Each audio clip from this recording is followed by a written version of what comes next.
Hello everyone, and welcome to Fictional Vortex. So we are back with an interesting series on what if Naruto had the spirit of Fox Guardian. But before we start, I just want to remind you to please subscribe to my channel and hit the like button if you enjoy my content. Let's start the story. What is this place, Papa?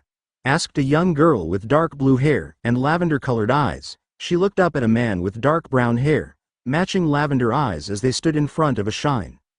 The young girl knew that they all came here to pay their respects to the spirit that resided here. It was the spirit of a fox named Naruto no Kyuubi. Though, the young girl didn't know the reason behind the shrine at all. This shrine is a reminder Hinata. Long ago, when the village was being built, a fox spirit came, forewarning everyone that there would be danger if they stayed here. The villagers didn't listen, thinking that the fox was only trying to trick them. 'Cause foxes trick people, right, Papa? Yes. The fox had told them that they were being crazy and had left. Thinking that humans need to learn their own lesson though, as the time went by the fox had come and again tried to warn the villagers and again, they didn't listen. Finally, the fox decided to leave and let them find out on their own. Then what happened? Asked Hinata as she looked up at her father, wondering what had happened next, wondering if the fox spirit ever helped them or anything. Or if the villagers said sorry to the fox spirit. This story was starting to get interesting to the young girl. The village was attacked by an unknown army of ninjas. The villagers tried their best to stop them, but they couldn't fight off that many at once. But, when they thought that it was all over, the fox spirit appeared once more, but this time to protect them, and used all the power he could muster and stop the war, creating a unity between villages and thus, creating this shrine to remember what could have happened all those years ago. Wow! Hinata smiled up at her father, thinking that this was all so amazing though. As she stared at the statue, she wondered if it had all happened. The statue was that of a man with 9 tails thrashing out behind him. Fox ears that rested atop his head, but his face was too worn out for her to make out. Though, when Hinata turned her head, she thought she saw a tall man. He was fairly tall, muscular under his jacket. Blonde spiky hair and beautiful ocean blue eyes. She's never seen him in the village before. It made her wonder who he was, though soon her gaze went back to the shrine. Maybe it was only nothing that her young mind to even think about. Papa, why are we here though? Asked Hinata with her wide innocent eyes, wondering why her father had brought her to this shrine, when all the other times her father could care less about shrines. She remembered one time when she had asked if they could go to the shrine in the next village, but he had refused. For this shrine was made by our ancestor and therefore we are to protect it. And, since this shrine was built, each member of our family has come here for luck. 4. The spirit of the fox protects the heir of the Hyuga clan. Hinata just nodded softly, and just kept looking back at the shrine. Letting go of her father's hand, she prayed to the spirit of the shrine. O fox spirit, please protect me and hopefully meet you one day. I wish to meet you and be your friend. Though, as she made her prayer, Hinata felt the breeze and a soft whisper had gone through her mind. I wish to meet you too, young Hinata, and be your friend. Blinking in confusion, Hinata tried to think who the voice belonged to, but she had a feeling that it was the voice of the spirit. Looking up at her father again, she asked, what was his name, Papa? Naruto no Kyuubi. Naruto no Kyuubi. Hinata whispered softly, liking the way it sounded. Smiling brightly, Hinata walked on home with her father, though as she left she stared at the tall blonde-haired man and saw him smile a bit at her. Who was he? And why did he seem so happy? Days turned into weeks, and weeks turned into months. Hinata had gone to the shrine each and every day. Not wanting to be away from the shrine so long as it meant that she could pray to the spirit of this shrine. But, every day she came to the shrine she would see the same man there. Still wearing the black jacket with an orange t-shirt and black jeans, but him being here was what confused Hinata the most. Why was he here every day? Was he waiting here for someone? Or was it something more? Though, for some reason this man looked so very sad, frowning in thought. The little girl walked over to him asking, You okay, mister? She tilted her head to the side. Her short blue hair hung in her eyes, which caused her to tuck her hair behind her ears as she waited for the man to answer her. Nothing's wrong, lil one. I'm just here to admire the shrine, said the man, though his eyes betrayed his voice, for his voice sounded happy but his eyes were sad, as if he had lost something dear to him. Though, she didn't know what it was. Hinata turned back to the shrine and smiled. You seem very interested in this shrine, young one. Yeah, Papa said that the spirit of the shrine protects my family from harm. Oh, so, you're part of the Hyuga clan? Asked the man with a small smile as he stared at Hinata. Seeing her nod, the man couldn't help but chuckle. Well, I'm sure that the spirit of Naruto no Kyuubi will hear and protect you. How are you sure, mister? Asked Hinata with a tilt of her head. Oh, I just know, he said with a smile and turned back to the shrine. The strange sad look had returned to his eyes, which made Hinata blink in confusion, making her wonder he looked like that, as if he felt something bad was to happen. But she tugged his hand trying to get his attention. Do you need a friend, mister? You would want to be a friend with someone you don't even know? Nodding, Hinata just smiled brightly as she looked up at the sky, seeing that it was getting late. Frowning in deep thought, Hinata knew that she had to get home or her father would get upset with her. Bowing a bit, Hinata calmly said, I'm sorry, sir, but I have to go. With that, she started to run off. Running down the streets, Hinata tried to get on home as fast as she could, though, as she ran she couldn't help but wonder if the man would be okay. He looked so sad and wondered if he was going to tell her something, for the way he stared at her made her think if something was wrong. Though, as she ran, Hinata noticed that a minivan was following her. It didn't cross her mind that something was wrong with that. Just thinking that maybe it had to go in the same direction that she had to go. But just as she turned the corner, the minivan had caught up to her and grabbed her. Hinata let out a muffled scream as the people tied her up and drove off with her. She's a pretty little girl. I bet her father will pay a pretty penny to have her back, said a male's voice, which made Hinata look up at the people around her. She couldn't tell what they looked like, they wore masks of different colors. The one that had spoken was the one with a black mask and green eyes. Yeah, now we just have to call her father and get him to pay what we want, said the man with a green mask and brown eyes. The green masked man looked down at her and smacked her, saying, Stop staring, brat. The smack had bruised her cheek and made her cry a bit. She couldn't help but let out muffled sobs as she cried. Papa, please help me, she sobbed out, wanting someone to come and help her. But she had a feeling that no one would come. That no one would save her, that she'll die cause of this. Hey, we have your daughter Hyuga. If you want her back alive, we want 10 million in cash and we'll spare her life, said a man with a red mask. She couldn't see what color his eyes were since he wasn't facing her at the moment. Naruto no Kyuubi, if you're real, please help me, I'm so scared, Hinata thought with a sniffle, thinking, hoping, praying that the man in the statue were. Suddenly, the van stopped, which had caused everyone to fly forward a bit. Hinata hit the floor of the van hard, causing her to whimper a bit in pain. Groaning, she looked up, wondering what had happened. What the hell, man? Why'd you stop? Shouted one of the men. Hinata didn't know who spoke, but at the moment, it didn't matter to her. All she knew was that the van had stopped for some reason, and maybe it was her father. Who the hell is that? Said one of the men, which had confused her. Sitting up more, Hinata looked out the windshield of the car and blinked, for standing outside of the van was the blonde-haired man from the shrine. Mister, thought Hinata, a little confused on why he was here right now. It didn't make any kind of sense to her right now. Hey freak, get out of the way, we have places to be, said the red-masked man with a growl in his voice, but the man didn't respond. In face he didn't even more at all. He just stood there, his blonde hair shadowing his eyes and his head bent forward a bit. Though, when the man lifted his head, Hinata almost gasped. For his once blue eyes were crimson with black slits for pupils. It was a little shocking right now. His jacket lifted a bit, revealing 9 reddish-orange fox tails. Atop his head were matching pair of fox ears. The tips of his 9 tails were white, the tips of his ears were black. It was as if he was a real fox. He growled, his lip lifting as he revealed razor-sharp fangs. It was as if he was really a foxman, just like the spirit of the shrine, thought Hinata.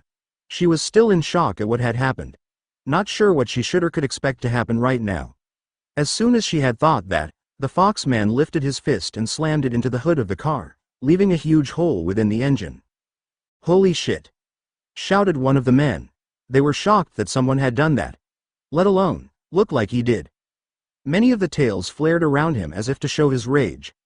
One of the tails went to the side of the van, opening the door and ripped it off its hinges and throwing it aside, then pulling Hinata out of the van and gently placed her at his side. You mess with this girl, and then you mess with me. I won't allow anyone to harm Hinata. growled the man as he flexed his fingers, revealing the claws that adorned his fingertips. Hinata just stared in shock. She hadn't expected any of this before, never knowing that anyone could have claws, or fangs. Heck, she didn't even know that people could even have fox ears and tails. The men ran out of the van and charged at the blonde-haired fox man. The man grabbed Hinata with one of his many tails and hit her behind his back as he used the others to hit the men. Then used his claws to slash at them. He punched, kicked and whacked the men so he wouldn't kill them. Though one of the men shot him in the shoulder, causing the fox man to roar in pain as he slashed at the men as his eyes flashed with rage. The man slashed at the men, ripping their skin and sending their blood everywhere. It all happened so fast that Hinata couldn't remember how it ended. Though, when the fight was over, Hinata felt the man move her into his arms as he ran off. His form slowly returning to that of a human and placing her in front of her home, which only confused the little girl even more, for how did he know where she lived? "You'll be safe now. I'm sorry you had to see that," he whispered softly. He only saw Hinata nod softly. Giving a sad smile, he said, "I'm sorry Hinata, I want to give you something, it'll protect you, for I failed to let you know about the incoming danger." He reached into his pocket and pulled out a beautiful necklace. The chain was pure silver, and on the chain was a beautifully carved crystal fox with 9 tails. "Wear this, and I'll be with you in spirit. I'll always be looking out for you, little one." Hinata looked up at him and took the necklace, then looked up at the fox man once more, wondering if he was really Naruto no Kyuubi, but couldn't think on it at the moment. She placed the necklace around her neck and looked back up, wondering if she'll ever see him again. "Don't worry, little one. I'm sure we'll meet again, just you wait," he said before kissing her forehead and ran off in the shadows. And so she did. Many years had passed since then. Hinata was standing in front of where the shrine once was. It was destroyed when she had turned 7. Her father saying that since she was kidnapped that the shrine was worthless now, that there was no point in keeping it anymore. Though, she had tried to explain to him that it had worked. That the spirit of the shrine had come to her rescue, but he didn't believe her. Only saying that it was because he had told her stupid stories when she was a kid, but no matter what, Hinata knew that it was real. Least till she had turned 17, for at that age she had started to believe that it had been a dream. That she had just been so frightened that she had willed the idea of being saved by the spirit of the shrine to save her. Sighing softly, Hinata knelt where the shrine once stood as she said, "I'm sorry that I couldn't keep this up. You may not be real, but you were the closet thing I had to a friend as a child." Turning around, Hinata started to head to her car. Now, at the age of 19, she had moved out of her family's home and was moving to the city with her abusive boyfriend Keba. She had hoped to find someone different, like the man she had seen in her dreams. But that's all it would ever be, a dream. "Hurry up, Hinata. We have to get to our new house," shouted a man with tanned skin, dark brown hair and animal-like eyes. Hinata didn't know why she had fallen for him in the first place. But now, she was too deep with him and couldn't get out. She gripped the fox-shaped necklace in her hand as she took a deep breath. This necklace was the only thing that gave her the strength to get past her problems with Keba. Maybe someday, she would have the courage to get out of this relationship with Keba, but for now she was stuck with him. Though, what she didn't know was that she was in for one huge adventure. As they drove, Hinata looked out the window, wondering what their new house would look like. It made her wonder what kind of life she would have if she hadn't met Keba. He had been so nice to her when they were in high school, but now he was just so abusive, and she knew that she couldn't leave, or get out of this relationship with him. She was far too deep in this relationship with Keba. Gently gripping the necklace, Hinata wondered if the man that gave it to her had been real, or if this had been a random gift that had been given to her. She couldn't remember anymore, the memory was so far away from her. "What are you doing, Hinata? Why don't you just get rid of that necklace? It can't be worth anything to you after all," Keba said with a bit of a growl. Hinata knew that Keba was pissed off about the necklace. Ever since they started dating, he tried to buy her new necklaces to get her to forget about the 9-tailed fox one she wears every day. But something told her to keep it. That it was worth keeping, that she would find the one that gave it to her. Though, she didn't know why. Sighing softly, the young woman said, "I can't, Keba. It means a lot to me. It holds a great value to me that could never be replaced. There could be millions of necklaces like that, Hinata. Come on, just get rid of it and get a new one or something later. After all, it makes you look like some spoiled bitch." Hinata just stared at him with sad eyes. He just didn't get it. How could he?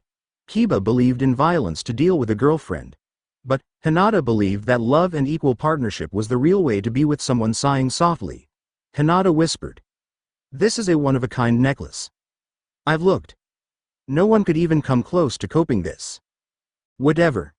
Hinata just sighed softly. It didn't matter to him, did it? All that mattered to him was that she got rid of this damn thing. But she wouldn't. No, she couldn't. There was a sole purpose for this necklace. Whatever that was, Hinata had to find out.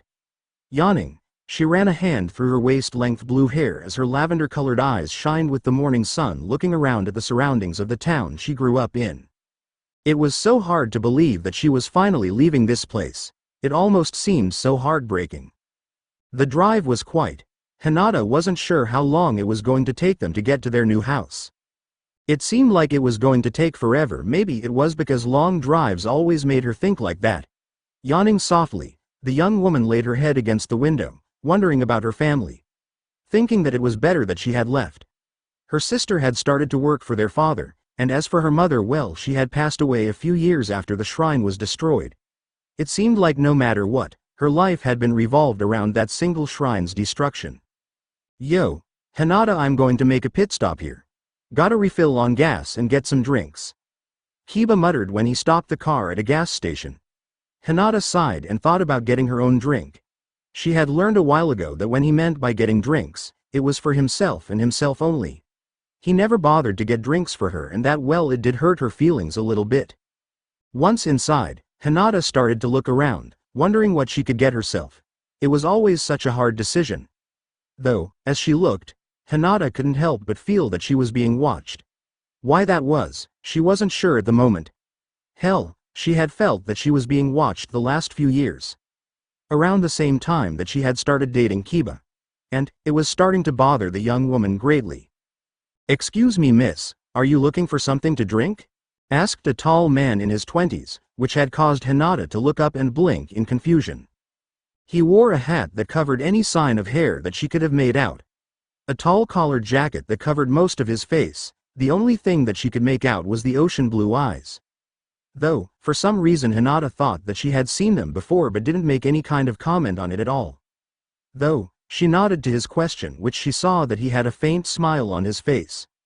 "Well, I may not be an expert on drinks, but try this. It'll lift your spirits."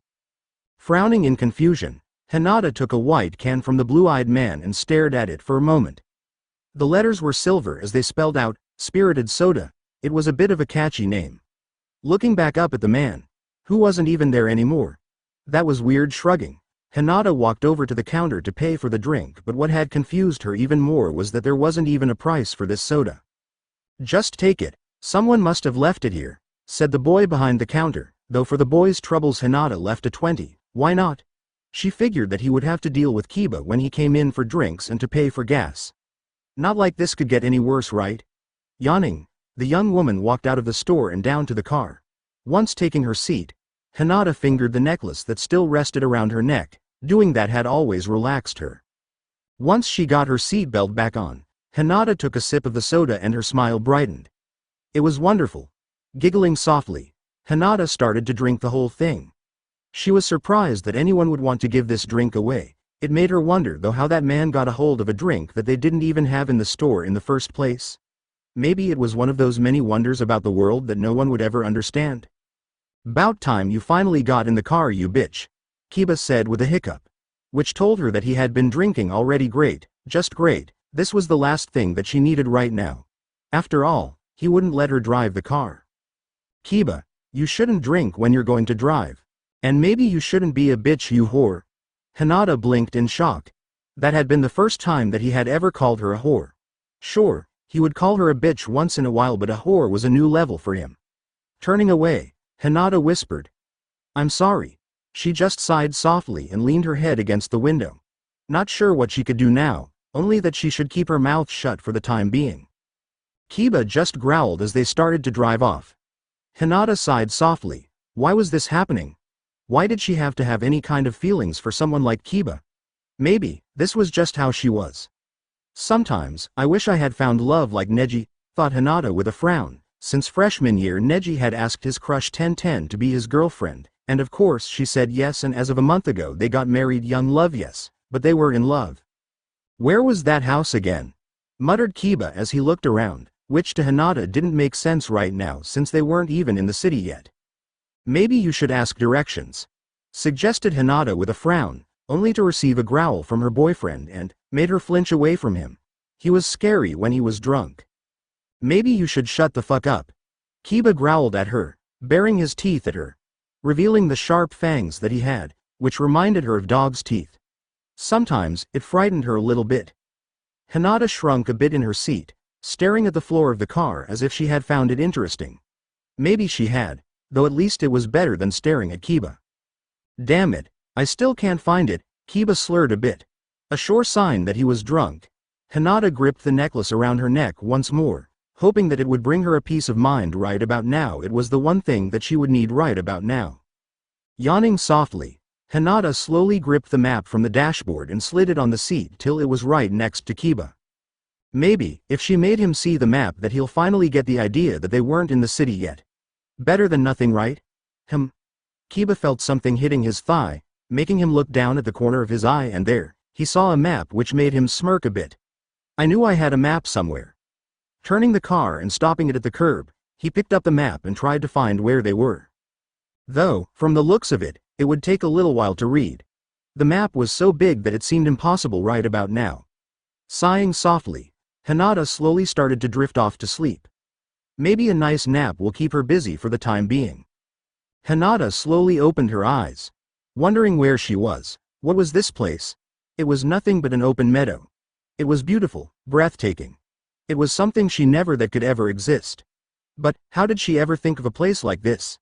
Shaking her head, Hinata started to look around. Maybe she could figure out what this place is. Maybe this was somewhere she had been to before but couldn't remember. It was possible at this point, right? Hinata felt a calm and gentle breeze blowing her long hair. It smelled like cherry blossoms. Those were her favorite flower was wafting through this wonderful place. Though, for some reason she felt like a breeze on her legs. Looking down, Hinata saw that she was wearing some strange clothes. Something she has never seen before. She was wearing pink pants that reached her knees. And tied around her waist was a blue apron. Explains why she felt a draft, since she had left with long black pants today. Though, when she looked at her shirt she saw that the long-sleeved fishnet shirt and sleeveless purple zip-up shirt was gone, replaced with a matching shirt with its sleeves tied back with a single white ribbon. Why am I wearing this? I look like I'm about to go to work at a bathhouse, Hinata said with confusion. Strange to see that she was suddenly in a different outfit. Normally when she slept she fell asleep in. But this was completely new to her. Running her hand through her hair, Hinata was shocked to feel that she had her hair tied back at the nape of her neck. This was really starting to confuse her. Why was she even having tea place? Hinata, said a strong, deep yet also soft voice. Hinata turned around and her eyes widened when she saw a man standing there before her. Who was he? Why did he look so familiar? Shaking her head, Hinata stared at him, trying to see if she could remember him. Spiky blonde hair, deep ocean blue eyes. 3 whisker marks adorn his cheeks. But other than that, she couldn't make out how his face looked. He looked very handsome, which had caused the young woman to blush a soft pink.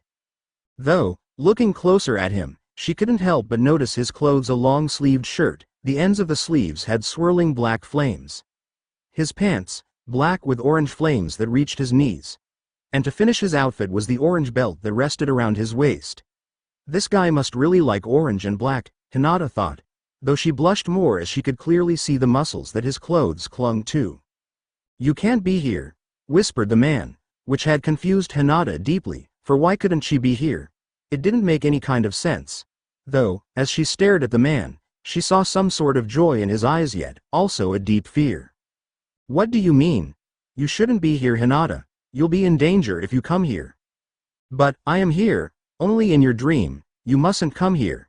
Don't come to the city. The city? What did he mean by that? Did this man mean that she shouldn't go to the city that she and Keba were going to? If so, then it would make sense right about now. But, then again, it didn't. You'll be in danger if you go there. You'll face things that no one should ever face, understand? Please, Hinata, don't come to the city, warned the blonde man, which only caused Hinata to be even more confused than before. What was so bad about the city? Was there something there that he didn't want her near? It was hard to say, but it wouldn't matter what she wanted. Keba was the one driving right now. I'm sorry, but I can't. Keba won't listen to me, she whispered softly, not sure what she should do about this dream. Wait, it's only a dream. You're not real, so why warn me about something that isn't even real in the first place? It wasn't a question, more like a demand from the young woman. She wasn't going to let a dream tell her what to do this time. After all, Hinata already got told what to do from Keba. The man sighed as he said, then you'll face these dangers that I've tried to warn you about. I've done nothing but tried to protect you over the years, even though you've forgotten me, and my mind had forgotten you. What? We'll meet Hinata. Before Hinata could even ask what he had meant, the man faded away from her dream. This didn't make any kind of sense for the young woman. Frowning in deep thought, she tried to think on what had happened, but nothing came to mind. What did he mean that she had forgotten him, and his mind also forgetting her? This was just getting stranger and stranger the more she thought about it. This is only a dream, Hinata, and dreams can't harm you in any way, she told herself, wanting to wake up right about now. But it was as if the harder she tried to wake up, the more impossible it became. Her mind had also kept drifting to the blonde male. He seemed different than Keba. Everything that he had said made her wonder about everything. Hey Hinata, wake the fuck up already, shouted an angry voice. Before Hinata could even figure it out on who the voice belongs to, she felt a stinging pain on her face, and it kept happening over and over. The pain got worse and worse. Whimpering, Hinata slowly opened her eyes to see Keba standing outside her side of the car, his hand on her shoulder and his hard and cold gaze staring right at her. Hinata blinked at Keba as she felt the pain in her face at full force. It made her whimper out in pain now, and she tried not to shed her tears, fearing that Keba would hit her again for it. "'Bout time you woke up, you bitch. Look, there's our future home," Keba said as he pointed to the hill, showing her the bright white house that shined at the top of the hill. Yup, that was their future home, all right, a home that won't be filled with laughter and joy. It'll be a home filled with fear, screams, pain and suffering, something that the woman never wanted to deal with when she had her own home. Seeing their home almost made Hinata want to cry out of fear. "It's great, Keba, we're almost there," Hinata whispered softly, gently rubbing her face, wondering if it'll bruise her pale skin. Looking in the mirror, Hinata frowned more. Too late, it already started to bruise. Looks like she'll need more makeup to cover the new bruise on her face. Reaching into her purse, Hinata started to dab the cover up with her makeup brush. Least they had cover up in her natural skin color. It made up for it. "Makes me wonder how long it'll take to get there," Keba muttered as he took his seat. Hinata just shrugged, not sure if he wanted her to answer him or not, but kept on putting her cover up. This was bruise number 5. She was still healing from the bruises he had given her arms, both of her eyes and finally her cheek. He didn't hit often, but when he did, it hurt like hell. And it always took months for her bruises to fade away. The bruises on her arms started to fade, but the ones over her eyes wouldn't fade for a few more months at the most. "So Hinata, how long do you think it'll take to get to the house if we take this road?" asked Keba as he stared at the blue-haired woman with his animal-like eyes. When she looked up at Keba, she wondered why she ever liked him. Was it because he was nice to her, and was willing to even speak with her? Sometimes it made her think, or she should say rethink, on her relationship with him. "I don't know, maybe if we turned around and took a different road an hour," Hinata guessed. She wasn't really sure since she had fallen asleep to help her pass time. But she had been afraid to give him any kind of answer, for she thought that he would beat her again. Thinking that he would someday kill her cause of these beatings, which was what she had feared the most. "Maybe, but I'm not taking the chance, for I might just end up going in circles, and I won't allow that to happen," Keba declared. "You'll just get us lost," Hinata wanted to say to him, but stuck with it being in her thoughts. What was the point of saying anything if he never agreed with her to begin with? With that, Keba started to drive on, still going down the road that they were on. Sometimes, Hinata thought that he had no sense of direction. And will never ever gain a sense of direction if he kept up his attitude. Yawning softly, Hinata looked out the window, thinking on the day she had first met Keba. "Hinata, you should get a boyfriend," said a girl with long blonde hair and a light shade of blue eyes. Hinata stared at the girl with sad eyes. This was something that her friend, Ino, had been trying to do for over a year now. Trying to get Hinata a man, but no matter what every man that was or did take any kind of interest in here was never her type. Or were just plain snobs, or to the point where her father didn't approve of the boy. Sighing softly, the young girl calmly said, "There just hasn't been anyone that caught my interest." Which was still so very true. No one had caught her eye yet, and cause of that Hinata never had gone out, though she never really tried, for it felt like she still owed someone something important. She just couldn't remember what it was anymore. Not at this moment anyway. Running a hand through her shoulder-length hair as she tried to think on what she could or should do to tell Ino that she was fine. But her words would just fall on deaf ears. "Come on, Hinata. There are plenty of hot boys here that have eyes for you," Ino said with a bright and cheerful smile. Hinata couldn't help but smile faintly. Ino had changed a lot since she started to date Sai. He was one of the greatest artists in the school, and he also had a weird personality. But not a bad guy, no. Sometimes, it just seemed like he was a little more dense with a few things than he should. The only sure thing that people knew that was his feelings for Ino. "I'm fine being on my own for now, Ino. If I'm to be alone through high school by fate, then so be it," Hinata said with a smile, trying to be as cheerful as possible. Ino, on the other hand, just sighed softly. Hinata knew what Ino was thinking. That she was starting to sound like her cousin Neji. He always talked about fate and destiny, that it started to get on everyone's nerves. Least, till he met Ten. She had really changed him, and got him to think about his future, their future together. "You know what? I'm setting you up with one of my friends, and I won't take no for an answer, Hinata. You're getting a date and I'll make sure of it," Ino declared, a bright and cheerful smile on her face. Well, once Ino gets an idea in her head, she sticks to it. "Fine, just make sure that he's nice," Hinata said with a small smile. "Don't worry, Hinata.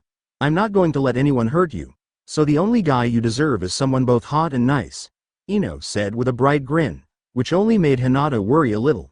This had bad news written all over it. Hinata was now waiting outside of the movies, for Ino had told her that she had found a guy that she might like, though she didn't have any idea who it was as of yet. But hoped that it would be someone that would like her for her. Sighing softly, Hinata straightened out her light purple blouse, smoothed out her long black dress pants, and made sure that her matching black-heeled shoes were on properly so they wouldn't hurt her feet later. "Hinata!" shouted Ino as she came to the theater with her boyfriend Sai. He was a tall man with short black hair, paler skin than Hinata herself. His eyes were so dark that they were black as the night itself. It made Hinata wonder how anyone could love those eyes, but otherwise, he was still a very good guy and he really did care about Ino. Looking closer, she saw that Sai was wearing a casual white shirt with black slacks. As for Ino, she was wearing a purple halter top with matching purple pants that clung to her like a second skin. Though, the kind of makeup Ino wore almost made Hinata jealous. The only color that worked for her was red cause of her pale skin. For Ino, every color worked for her. She had blue eyeshadow, and red lipstick. It made her skin glow with joy. "So, where's my date?" asked Hinata with a tilt of her head. She didn't see anyone else with Ino and Sai. It made the blue-haired girl think that Ino had forgotten about even looking for a date for her. "He'll be here, don't worry. He said he was going to be a little late cause he had to do a few things for his sister first," Ino said with a small smile, which made Hinata feel a little better. Least Keba was even on his way here. After all, no one deserved to be stood up, right? Taking a deep breath, the young woman waited outside with her friends as she waited for her date to show up. Yawning, Hinata looked around wondering what this Keba guy looked like. Maybe he would look like that guy she saw as a kid. She could faintly remember weird dreams as a child. She saw a strange man. Though now that she thinks about it, Hinata couldn't help but think on how handsome he was even though she never saw his face. "Yo, sorry I'm late," said a new voice as it got closer to them. Hinata blinked slowly and turned her head, for she saw a young man running over to them. He had short shaggy brown hair, animal-like eyes, and strange red triangles on his cheeks. It was weird seeing them, but to her it just added to his handsome features. He wore a simple red shirt and some ripped, faded blue jeans. His outfit was just so simple, and yet, it fit him so well it made him look like he really was some wild animal. Hinata could easily feel the blood seep into her cheeks, creating a blush that brought the only real color to her face. "Hey, you must be Hinata. Ino said you were beautiful, but that word just doesn't seem to do you justice," he happily said, and right away Hinata knew that this must have been Keba. "Hi, it's nice to meet you. The pleasure is all mine, Hinata." Hinata couldn't help but blush softly. Maybe this could work out. Maybe she could be happy with someone that isn't that strange mystery man that had once been in her dreams. Smiling a bit, Hinata walked into the theater with her friend Ino, Sai, and Keba. Maybe this really could be a happy ending for her. But sadly, it wasn't. It was far from a happy ending for Hinata. A month after they started dating, Keba started to act different. It was as if his kind and gentle act was just that, an act. He started to yell at her, call her names, and even beating her. Hinata walked into the school, hoping to avoid Ino, for she knew how her blonde-haired and blue-eyed friend would act if she saw Hinata's new black eye. "Oh my god, Hinata, what happened?" said Ino once she saw Hinata, which had caused the young blue-haired woman to wince at the volume of the blonde's voice. This was what she had expected from Ino, just what she had expected from her. "I ran into a door." "Bullshit. Running into a door wouldn't give you a black eye that big and dark." Damn, Ino was right. Hinata looked away from her friend, not sure what she should do. If she told Ino that it was Keba, then Ino would blame herself for setting them up together, and Keba would beat her even more. There was nothing that she could do. There was no way to escape Keba, not even if she had changed her name and dyed her hair. "It's nothing. Don't worry, Ino, I'm sure it'll be fine, just fine," Hinata whispered softly, trying to make sure that Ino doesn't dwell on it, for she knew that Ino would only make it worse for her. Ino just frowned at her with worry and concern, but Hinata just smiled and waved it off as nothing for now. "I'll be okay. I was just clumsy today is all." Ino just frowned again and nodded softly.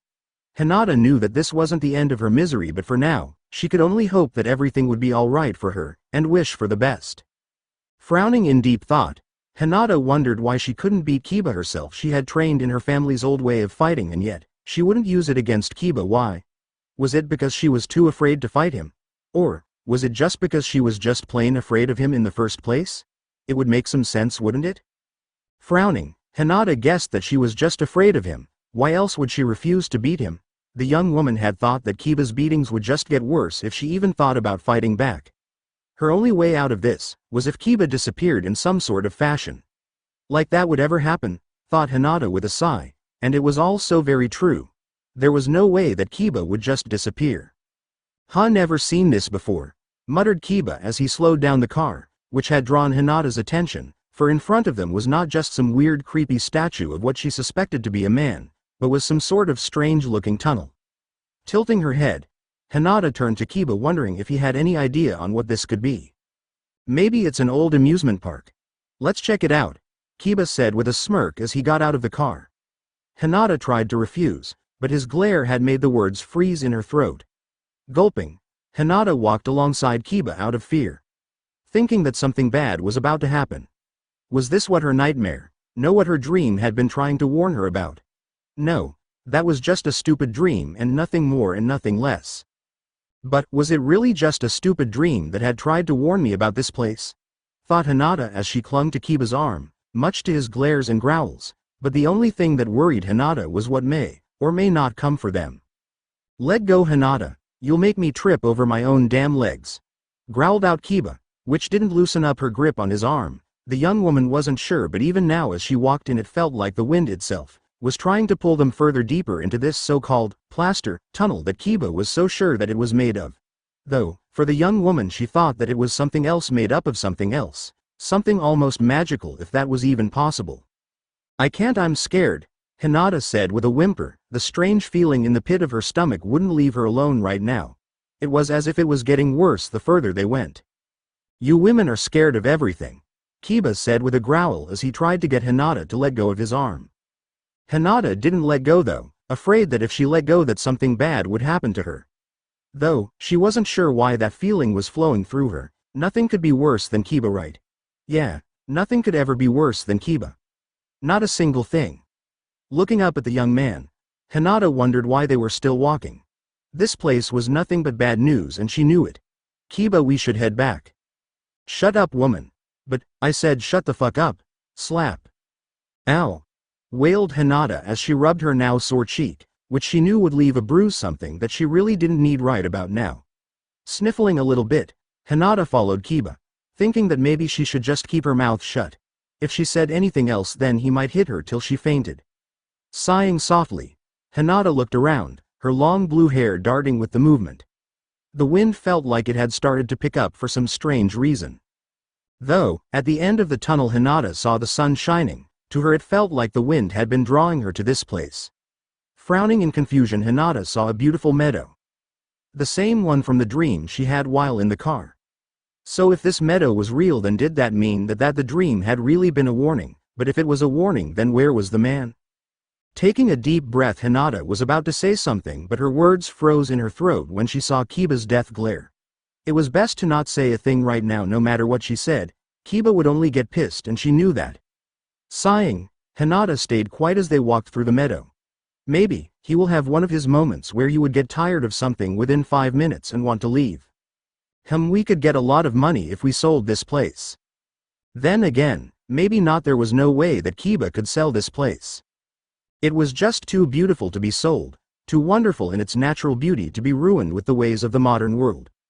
The idea made the young woman sick to her stomach. Sighing softly, they kept on walking forward. Through the meadow, seeing the same statues that resided on the other side of the tunnel that rested here in the field, though as they walked Hinata also saw the strange little houses that resided at the top of the stairs. Hinata had heard stories about those once. Those little stone houses are for spirits that resided in them, though, what kind of spirits Hinata wasn't sure at the moment. But it was exciting for her at the same time for her to see such things as these. Taking a deep breath, Hinata and Keba walked up the stone stairs, though what they saw was amazing. It's like a festival had arrived, whispered Hinata, hoping that Keba didn't hear her, but what he had said shocked her more than anything since they started dating. I agree, didn't think anything would even be out here. Looks like we can't sell these lands. Figures, he was just disappointed that he couldn't make any money off of this thing. Maybe you should look at its real beauty, Hinata suggested, hoping that he would listen to her for a change. Though, at the same time she highly doubted it. Sighing softly, Hinata listened to Keba's rant on how she should just learn to shut the hell up and that he doesn't need her to have her own opinion unless they were with other people.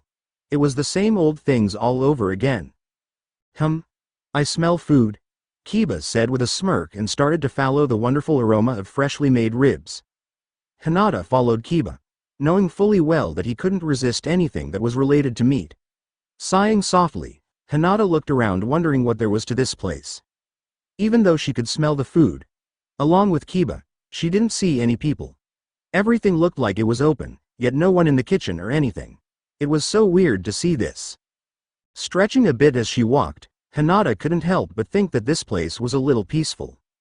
How could no one ever advertise this place? This would have made a perfect place for families to come and spend time here, like having a picnic or even to have an amusement park here. Those would be the ideal things to have for family gatherings. Just thinking about it made her smile brightly, making her think of what it would be like to have her own children here, playing and laughing carefree. But the idea of having Keba's children made her shudder. Steak hamburgers, this is heaven. Keba mumbled. Hinata stared at him and saw the drool at the corner of his mouth. How was someone so addicted to meat? She'll never know at this point, but either way, Keba was a weird guy when it came to meat, that much was for sure. Yawning, Hinata took another look around of her surroundings, wondering if there was anything here that she would like to try, but then again, she wasn't really hungry, so maybe a nice walk around would help her relax, and to get herself away from Keba staying near him for a certain amount of time, more like a minute, made her uncomfortable. Rubbing her forehead, Hinata stared at her boyfriend as he went for the food that resided on the stands. And, of course, he started to pig out on them as soon as they started to hit his place. Chopsticks in hand, he was chowing them down as if he hadn't had a decent meal in years. Which was saying a lot, since the only thing he liked that she did was cook meat, and nothing but meat. Keba, I'm going to go look around.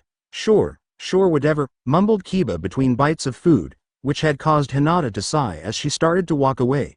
Thinking of what her life would be like if she never dated Keba in the first place. Maybe she wouldn't have lived in life filled with fear and beatings.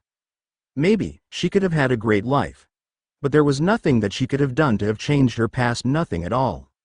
This is such a nice place, Hinata said with a smile, idly rubbing her sore cheek. It still hurt a little bit, so she couldn't put her cover up on it as of yet. But, once it stopped hurting her, she'll apply it. Taking a deep breath, the young woman couldn't help but enjoy the clean air. It was as if the taint of the modern world had yet to come here, yet at the same time, it hadn't ruined the air or the great feeling of this place. It was just so peaceful, so serene. It brought a peace to the young woman, something that she hadn't felt in such a long time, though she doesn't remember when that was, or even where. Sighing softly in contentment, Hinata kept walking through the small city, country or whatever it was. She didn't care, only that it was peaceful and it made her soul feel so much lighter. Taking a deeper breath, Hinata felt her heart beating in a calm rhythm. If that made any sense, she felt all the fear and sorrow flowing out of her. Though, the thing that she noticed the most was the strange warm feeling that resided in her cleavage over her heart. It was her necklace. Why was it glowing like this? Lifting her necklace, Hinata saw the strange eerie crimson glow surrounding the nine-tailed fox necklace. Its blue eyes staring right back at her. She didn't know why this was happening, but it was as if it was telling her something. Warning her that there was some sort of incoming danger that she had to be aware of, and yet she didn't dare listen to the necklace that was around her neck. Maybe it was just nothing. Maybe she was just thinking of something that didn't make any kind of sense at all. Hinata didn't know why, but she felt like someone was watching her now. Did that make any kind of sense at all to her? Maybe she was just being paranoid over nothing. Shrugging her small shoulders, Hinata dropped the necklace and tucked it into her vest and under her net-styled shirt as she kept on walking. Turning left and Righoff stands that looked like they served different styles of food, many from different states, cities, countries and towns.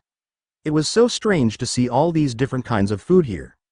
Maybe it's some sort of cultural festival, thought the young woman as she looked around, though she was tempted to eat the food, but for some reason a voice in the back of her mind told her not to eat it, that if she ate any of it that something bad would happen to her. Though, she wasn't sure what it was as of yet. Sighing, Hinata walked away from the stands and started to look around at the other places that were here, though she was still confused on this place. For a strange chill had gone up her spine, as if there was danger here. That something bad or maybe even good had happened to Keba. For her, nothing could be worse than her being beaten to have happened to Keba. Not a single thing. Rubbing her shoulders, Hinata walked on, wondering if she could find anything that would be here that she would find interesting. Yawning softly, the young woman idly looked around, wondering if there was anything here, but so far there was nothing here for her, at least not for the moment. Though, there was a faint sound that she couldn't figure out. It almost sounded like a horn. Blinking in confusion, Hinata ran after the source of the sound, wondering what could be making any kind of noise here, for it may look like everything was open but there was no one here. And that had only confused the young woman more and more with each passing second that passes. Taking a deep breath, Hinata found herself at a strange, yet very well-designed bridge. The boards were, of course, wooden, and the railings were designed to look like fiery flames that shined bright orange and crimson when the light hit it just right. Tilting her head, Hinata heard it again. The sound of a horn. Walking to the side of the bridge, she saw it. At the bottom of the bridge was low-leveled looking water with cobblestones and tracks. And along those tracks was an old-looking train. Though, she wasn't sure how old that train really was. Tilting her head to the other side, Hinata saw it passing on by. She almost wanted to wave to it, but held that desire back. Sighing softly in content, Hinata just stared as the train rolled away on the tracks. "What are you doing here, human?" said a deep and velvety voice, which had caused Hinata to turn around and come face to face with someone, a man. Blinking her lavender-colored eyes, Hinata stared at the man that had asked her, no, demanded her to answer. He had spiky blonde hair that had reached his shoulders. Though, for some reason she thought that his hair should be shorter. Blinking again, Hinata stared at his appearance more. Deep ocean blue eyes, but they didn't sparkle, no, they were hard and almost steel-like, and almost as if they were filled with hate and anger directed at her for being here. His skin was tan, though not so dark it looked so natural on him. The whisker marks on his cheeks, it made her think back to her dream. Was this the man that she had seen in her dream? Warning her not to come here cause of the danger that may, or may not be here waiting for her. Shaking her head, Hinata stared at his clothes. They were the same, just like in his dream, but they were different. Same style, but they were black, not a single trace of orange at all. Blinking, Hinata stared at his body again. Strong jawline, stronger than Keba's. Soft-looking lips. He had a face that girls would swoon over just by looking at them. Looking at his arms, Hinata saw that she could clearly see his muscular arms, chest, and legs through his clothing. Mostly due to the fact, which they clung to him like a second skin, he wasn't overly masculine, but at the same time he wasn't scrawny, but he looked strong enough to take on an army. But there was something familiar about him, like she had met him somewhere before but can't remember where that was. "You shouldn't be here, human. You and your boyfriend can't be here," said the spiky blonde man as he narrowed his hard ocean blue eyes at her, but to Hinata, she thought that the pupils had turned snake-like for a moment, but wasn't sure why. Staring, Hinata tilted her head to the side as she asked, "Why can't I be here? And I didn't have a choice. Keba dragged me here. I'm sorry I didn't heed your warning." "What warning? Didn't you send me a warning in my dream?" "I don't know any humans, not anymore anyway." "What did he mean by that? Did he used to know many people? And wait, why do you keep saying humans? Aren't you one?" "No, I'm not. And humans aren't welcomed here. If you eat any of the food here you'll change into an animal of the master's choosing. Or, if you stay here too long then you will be turned into something else." "Like what?" "You don't want to know, many humans have been turned into many things once they enter here. And you'll end up the same." As he had said that, Hinata wondered why she hadn't turned at all. She had wandered off, away from Keba, yet she felt fine, only the sense of danger was near her and yet, nothing more. Shaking her head, she asked, "If that is true, then why am I still me?" The man just stared at her with wide eyes, blinking as he stared in confusion. It was as if the situation had clicked into his mind. Which, Hinata thought was a little cute on this man. In fact, he does kind of look sexy and handsome. Wait. Why am I thinking this? I'm still dating Keba, he'll beat me. Shaking her head, Hinata stared at the man, trying to figure out what he was feeling. Or, what was on his mind, for now he looked like he was thinking about a few things. "Did you drink anything strange recently?" the man asked suddenly. "Yeah, some sort of drink called spirit soda." "Why?" That normally only works if someone is already being protected by a spirit of some kind, and increases the power of the protection. You can't be harmed at all. But how did you get it?"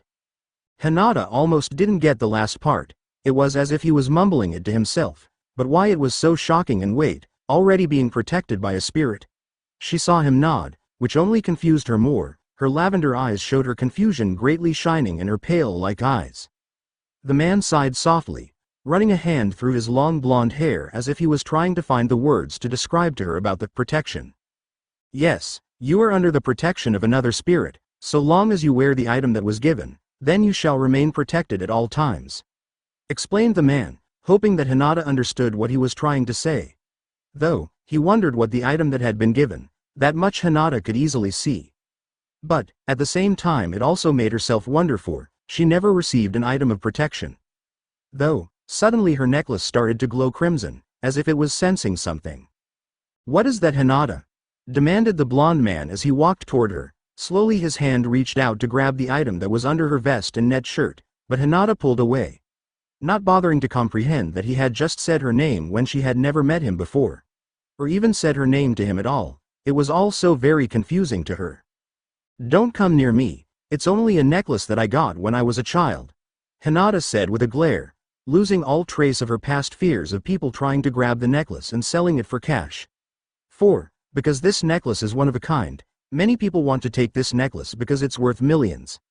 Narrowing her eyes, Hinata quickly lifted the necklace, saying, "There, you saw it, now don't come near me." The blonde man stared at the necklace with shock in his eyes. Why that was, Hinata wasn't sure of as of yet, but had a feeling that it had something to do with the necklace, though unlike other people those have seen it, there wasn't a trace of greed in his eyes. It was more like, he's seen it before, but where? She wasn't sure for the time being. "You can't have that necklace, it can't be possible." The man gripped his head as if he was in a great amount of pain. Yet, didn't say anything if he was having some sort of inner turmoil. If that was possible for someone like him, Hinata walked toward him, but he just pushed her away. "You have to get away, before the sun sets. I can't hold them off forever when they appear. Please, get out of here while you can, you and your boyfriend, and get out of here." Hinata just stared at him for a moment, but listened to him. She ran off as fast as she could, hope to find Keba. What that man had said, it was all so confusing. There was no way that it could be real, right? There was no way that what he had said could be the truth, and yet, at the same time deep within her that believed what he had said to her. He's just crazy, isn't he? Hinata asked herself as she ran, her heels clicking against the stone steps that she had passed as she tried to get back to the food stands that Keba would be at, hoping that it wasn't too late, and that what was said wasn't true at all.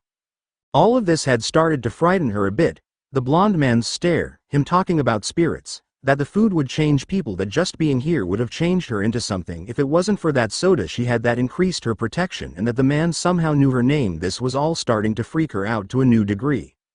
Shuddering at the memory, Hinata ran through the shadowed streets, hoping to find Keba. Wondering, hoping that he was okay. Sure, Hinata may not like Keba anymore, but she wouldn't wish anything to happen, nothing that could change him any more than he already has for the time being. Keba. We have to get out of here now. If we don't leave, then something bad will happen. She didn't get a response from her boyfriend when she had arrived. Hinata placed her hands on his back and shoulder, hoping that he would listen to her for a change. Hoping that he would tell her that the food sucked and that they could leave now. But it wasn't in this case, no, it was far worse than that. For, when Keba turned around, he had a huge belly, fattened thighs and upper arms. But what had frightened her more was his face. It still contained the red triangles and the wild animal eyes, but what she didn't see was a human face, no. In its place was the face of a pig. The pig Keba stared at Hinata with its wild eyes and snorted at her, turning back as he tried to get some of the food that still resided on the table. Hinata screamed when a shadow appeared behind the counter and started to whack Keba with something that almost looked like a fly swatter. Was it a spatula? Keba? Hinata said with fear, concern and worry in her voice, in her eyes. It was all so shocking to her, not sure what was happening. Was this a nightmare? Or was it so much worse? Is this all real? So very, very real? This can't be happening, shouted Hinata before she ran as fast as she could. The sound of her heels hitting the stone was the only sound she could make out. The strange shadow that she had seen at the restaurant that Keba had resided at, it seemed to have multiplied, for she could see them everywhere she turned. They all tried to grab her. Tried to get her, as if to consume her into the shadows of darkness that resided in everyone and everything that had a balance of light and darkness. But these creatures, to what Hinata could see, they were nothing but darkness. Why else would they only appear at night? Shaking her head, Hinata kept trying to get away. She couldn't risk getting caught by them. Fearing that if she did, that she would be turned like Keba, and the thought of that frightened her dearly. Though, one of the shadows had grabbed her wrist tightly. It mumbled something to her, as if telling her that she shouldn't be here. Screaming out of fear, Hinata shouted out, "Let go of me. Please." But it was as if this shadow didn't hear her, for he kept on tugging. Trying to drag her to one of the stands that resided, and it only frightened her even more. But, suddenly a bright flash of crimson light surrounded Hinata, causing the shadow to let go of her. The shadow went flying, which had given the young blue-haired woman time to get away. Maybe she could get away on time. This was her chance to leave this place. Sure, Keba would still be a pig, but it would be her way of leaving him, right?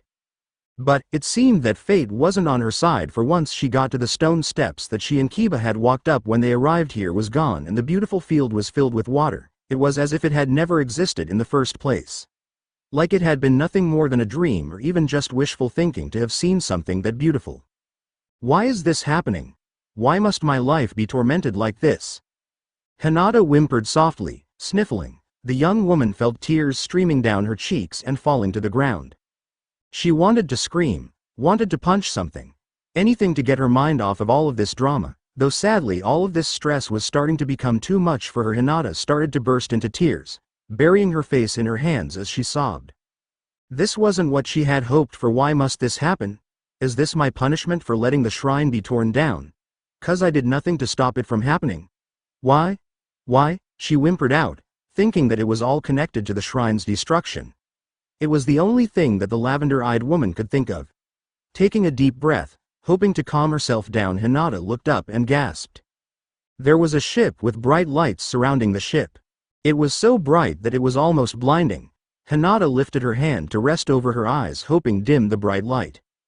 Though, once the ship had docked at the stone deck, Hinata couldn't believe what she was seeing, for coming out of the doors aboard the ship was strange floating papers with different symbols. She couldn't tell what they meant for the time being, but what had shocked her more than that was what she saw when they started to get off of the ship. Bodies started to appear out of thin air, and the paper faces were almost as if it were their faces. Did that make any kind of sense? Then again, not at this point. Nothing was starting to make any sense for the young lavender-eyed woman. This isn't real. This can't be real, damn it, shouted Hinata with fear as she started to run off. There was no way that she could be seeing this. Really seeing this for real. How can this all be even possible? Shaking her head, Hinata kept running, hoping to get away from this, wanting to run away as far and as fast as she could, but feared that she wouldn't wake up from this terrible nightmare. Running through the soft grass, tripped on a hill and rolled down in the mucky ground, staining her clothes, her skin, and her hair. Once she had landed, Hinata just sat against the wall taking a few deep breaths, trying to figure out everything that had been happening, wrapping her arms around herself. Hinata tried to think, tried to figure everything out. There had to be a reasonable explanation about this, wasn't there? Maybe I fell asleep somewhere and this is all just a dream, Hinata said to herself, her tears still streaming down her face as it washed away her tears. Hoping that this was nothing but a dream, no, a nightmare, at least that is what she had hoped for, whispered a voice she remembered only moments ago. Looking up, Hinata saw that muscular spiky blonde man again. He stared at her with his steely blue eyes staring down at her. But they weren't filled with anger this time, which confused the young woman a bit. Did he suffer from split personality disorder? What do you want with me? Whimpered Hinata as she tried to scoot further into the shadows of the building that she was near, wondering if he was going to hurt her, thinking that he was going to turn her into an animal like Keba. All of these thoughts had gone through her mind. The man knelt down to be eye level with her. He gave her a sad smile as he said, "I'm sorry, I really am Hinata. You can't return to the human world now, it's too late." "What do you mean too late?" asked Hinata, a little scared and frightened at the moment. Though, bade her feel a little better, she wasn't as afraid as she was just mere moments ago. Did he remove some of her fear with a spell? The links to this world, the spirit world, and your world, the human world, are only open during the day hours. Once it's night, the gateway closes. The only time at night it is open is when what you humans call Halloween night falls upon the human world. Do you understand so far? Hinata nodded. She had heard stories of the spirit world as a child, but had only thought that was all. They were just stories and nothing more, and nothing less. The whole time, her father's stories on spirits had been true. She'll have to say she was sorry if she got out of this place. And when you and your boyfriend arrived, it was day, correct, but unlike him, you weren't drawn to the food that is meant for the spirits. No, you were drawn to the beauty, but even then, it wasn't enough to trap you. Your necklace, it protects you from the magic that this world uses to confuse and trap mortals that enter here. But then Keba really? I'm afraid so, yes, and the only way to save him is to get down. The man pinned her to the wall, his hand just by her head, his body firmly pressed against hers. Hinata could feel his body heat flowing through his clothes and toward her. She welcomed the heat, being near him. It made her feel safe. No, that was how she felt with Keba, and he beats her, she won't fall for it again, not again. It's safe now, he whispered as he pulled away from her, causing Hinata to whimper at the loss of body heat. What? Why did you? Orochimaru is looking for you. He knows you're still here, but your necklace blocks you from his sights. His snakes are like his, what do you humans say? His bloodhounds, if you will.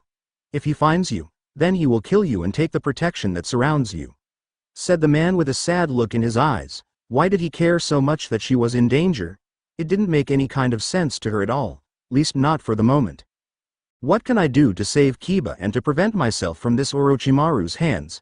asked Hinata with a serious look in her gaze. She may not love Keba anymore, but she wasn't going to let anyone eat him because he was a pig. There was no way that she was going to let anything happen. This may have been her chance for him to leave her alone, but she won't let him die. "You have to work in the bathhouse. It's the only way. Once you start working there, even he can't harm you." "Alright, how do I get in?" "I'll have to sneak you in first. You have to trust me, Hinata." She wasn't sure what part of his plea got her to even listen to him. But what Hinata did know about this man so far was that he did want to help her. She wasn't sure why, but she felt like she's met him before, that he had helped her in the past, but wasn't sure why that was. Maybe she had met him before, but couldn't remember. But for the time being, I have to think on surviving this place, thought Hinata with a nod, showing that she would place her trust with him. "Good. Now I need you to follow me, Hinata. We have to sneak into the bathhouse. That is where Orochimaru lies, and that is who you'll need to get to once inside the bathhouse." "But how will I get in without being detected? I don't know yet." Sighing, Hinata knew that this was to be expected, wasn't it? After all, not like this man was given enough time to make up such a plan. Even she knew that though. Once he took her hand, Hinata blushed softly. Soon she found herself running with the man through the darkness. Maybe this was just something that had been meant to be, that this was supposed to happen in the first place. Maybe there was such thing as fate and destiny. "Wait, you never told me your name." "You know my name, so please tell me yours," she whispered, thinking that it was a wonderful name for him, but she wasn't sure why that sounded so familiar to her. Maybe it was from a story that she had heard as a child. Shrugging to herself, Hinata kept running with Naruto, hoping that the sound of her heels doesn't make a sound as she ran on the stone pathway. Looking around, Hinata saw the many things that surrounded them. Naruto narrowed his eyes and flung his hand outward as the force of the movement had opened the door before them. He swung his hand backward. The force it had closed the door. Did Naruto have magic powers? Hinata just stared at Naruto with solemn eyes, as if she was trying to figure him out. But no matter what she had thought, it didn't seem to match who he may be. Or, she just didn't want to figure him out.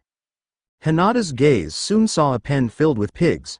She blinked in confusion, wondering why they had to go through here, but as they ran past it, Hinata thought that she saw Keba. But that couldn't be, could it? After all, she had just seen him not that long ago. There was no way that he could be in this pig pen without any of his clothes already, unless people in this world were much faster than they appeared. "We're almost there," whispered Naruto. Hinata just stared up at him, noticing how the passing lights brightened up his face, almost giving him a glow that she had never seen before, making him look even more handsome than he already knew. She can't think that. If she thought about him that way, then it would only break her heart in the end. Finally, Hinata saw it. It was the same bridge that she had been on earlier, where she had first met Naruto before finding out that she and Keba had entered the spirit world. Why were they here? Didn't Naruto notice that there were a lot of people, spirits here? They would see her and try to destroy her or something. It was starting to make her panic. "Hinata," whispered Naruto as he stared on ahead. His voice was serious, yet also calming. "I need you to erase your emotions from your system. If you feel anything, it could break the spell I've cast, all right?" Hinata could only nod and cling to Naruto's body to give her a sense of security, hoping that it would be enough to erase any and all emotion from her body, though that was hard for her, for Hinata had always been someone that had felt many emotions over the years. "How are you doing?" whispered Naruto, not looking at her as he kept on walking ahead with her, which his only answer was a shrug, which, Naruto guessed, was a sign that Hinata was doing fine. "I'm back from my mission. I didn't see the human anywhere, and she must have escaped before the water filled the field," Naruto said to a strange dog-like spirit who only nodded and allowed Naruto to keep walking. Hinata looked around at her surroundings, trying to figure out what was going on, why this was all she was seeing. She was still in a little bit of denial, but could anyone blame her for that? Probably not. Though, as she walked, Hinata saw someone just standing by the edge of the bridge. It was a man, almost as tall as Naruto, beautiful red hair, light blue eyes, pale skin, strange red clothing that she couldn't describe at all, but they almost looked like the robes of a royal. The strange black circles made his eyes look dark, almost evil looking, and the only thing that stood out was the kanji for love that resided on his forehead, just off to the side. But what she had noticed was that his eyes were on her. Why? "Almost there," Naruto whispered softly. Hinata looked up at him and looked over at the end of the bridge. They were almost there, which made Hinata relieved a little bit. But soon, a strange frog jumped out and smiled at Naruto brightly. "Master Naruto, you've returned." Hinata freaked out when she heard the frog speak. That just didn't seem possible, and yet here one was, speaking to Naruto as if he was some sort of great lord. "What, the a human?" said the frog with a glare. Naruto narrowed his and swung his hand at the frog and slapped him so hard and fast that no one had seen it. Then, Naruto wrapped his arm around Hinata's waist and sped through the crowds, smashing things with an unknown force, one that Hinata couldn't see, but she thought that she saw something zipping by. Cause of Naruto's distraction, they were able to slip through a hidden door and into the back garden. To her chest as she whispered, "I'm sorry, I didn't mean to panic." "It's fine, humans aren't used to seeing a talking toad." "That was a toad." "Yeah, if you do work here, don't call him a frog, he hates that." Hinata blinked, thinking that she had seen Naruto smile, but she wasn't sure why that had surprised her at all. Taking a deep breath, Hinata looked around, wondering where she could go at this point. Looking at the blonde man once more, she asked, "Now what?" She wanted to cry, but held in her tears. Not wanting to seem weak right now, she had gotten this far, and didn't want to risk it right now, didn't want to risk seeming weak and frail. "All right. I need you to relax, Hinata. I have to leave you alone, cause if I don't go inside they'll come looking for me, and they'll find you." "Don't leave me alone, Naruto. I have to. I don't want them to find you." "Listen carefully. Once things die down, I need you to find someone, okay? Alright. You need to go out the back and down the stairs. Once you hit the second landing, you'll see a door. Why can't I go with you though? 'Cause I can't bring you with me. They'll hunt you down and kill you on the spot. You have to sneak in and through that room is the best way. Hinata didn't know what to do, but she had a feeling that what Naruto spoke of was the truth. She could be killed if she went in with him. And she didn't want Naruto to get in trouble, not when he is already risking so much just keeping her safe. Taking a deep breath, Hinata looked at Naruto with soft eyes as she asked but one question. Who am I to meet first? The Boiler Man, _. The Boiler Man, who is he? He runs the boiler room, Hinata, keeps the water nice and hot. I know that. I meant his name. He'll have to tell you. The Teme don't like it when I tell anyone his name. He wants to tell them his name instead. Naruto calmly explained, though he rolled his eyes when he said, Teme. She hadn't expected that from him, but she almost smiled, thinking that it was kind of funny when he did that. Naruto looked over to the sliding door. Hinata knew what he was thinking. He had to go back inside before they came out here looking for him. Be safe, Hinata, Naruto whispered before kissing her forehead. Hinata blushed softly, feeling like this had happened before but couldn't think where or even when this had happened before. Gently gripping his wrist, Hinata whispered, I want to know how do you know my name? I have never told you. I don't know, I've felt like I have met you before. With that, Naruto got Hinata to let go and headed on inside. Hinata just sat in the garden, staying hidden in the shadows waiting for everything to calm down. Naruto felt like he's met her before. But where? Even just a feeling isn't true, right? Just a feeling couldn't mean he was right on guessing that her name was really Hinata. Taking a deep breath, Hinata kept on listening to the sounds of everyone panicking inside. Even though Naruto hadn't been in there very long, the noises weren't as loud, and starting to get even quieter than before. Looking over at the door, Hinata tried to think on what she could do to help her pass the time, but highly doubted that she would be able to do anything until everything really had settled down. Taking a deep calming breath, Hinata tried to think on what was to happen. Looking over again, Hinata didn't see anyone near the door anymore. That had to be a good sign, right? Pushing herself to her feet, Hinata walked over to the back gate and slowly opened it, hoping that no one notices the gate being opened and closed, hoping that no one would smell her or have very keen senses at all. Looking around, Hinata tried to calm her nerves. She was still scared out of her mind, still thinking that they would know that she was here, but she knew that she had to do this, that she had to get down to the boiler room. I have to do this, Hinata said with determination. Walking through the gate, Hinata kept on walking, hoping that the sound of her heels doesn't do anything to make a sound. That was the last thing she needed right now. There was no way that she was going to get caught. Not when Keba needed to be saved right now. Taking a small step on the wooden stairs, Hinata started to walk among the stairs. Hinata hoped that these steps were sturdy, well, more sturdy than they looked for. They looked like they would fall apart at Hinata's weight, and she didn't even weigh that much in the first place. Keep going, Hinata, you're getting there at least, she told herself, still scared out of her mind that the stairs would break and she would fall to her doom. Maybe she could tell Naruto about the stairs then again. If she did get in and had told him, then people would blame him for letting her escape in the first place. And that was the last thing she wanted for him after already risking so much. Hinata kept on walking down the stairs, hoping to get down there soon. The stairs still made her nervous. Rubbing her arms, hoping to build up some heat, Hinata had wished that she had worn a warmer shirt, but then again, she hadn't expected to enter the spirit world, and that it isn't this cold out at night either. The sound of her heels only made her more nervous. Sighing softly, Hinata sat down on the wooden step and removed her heels.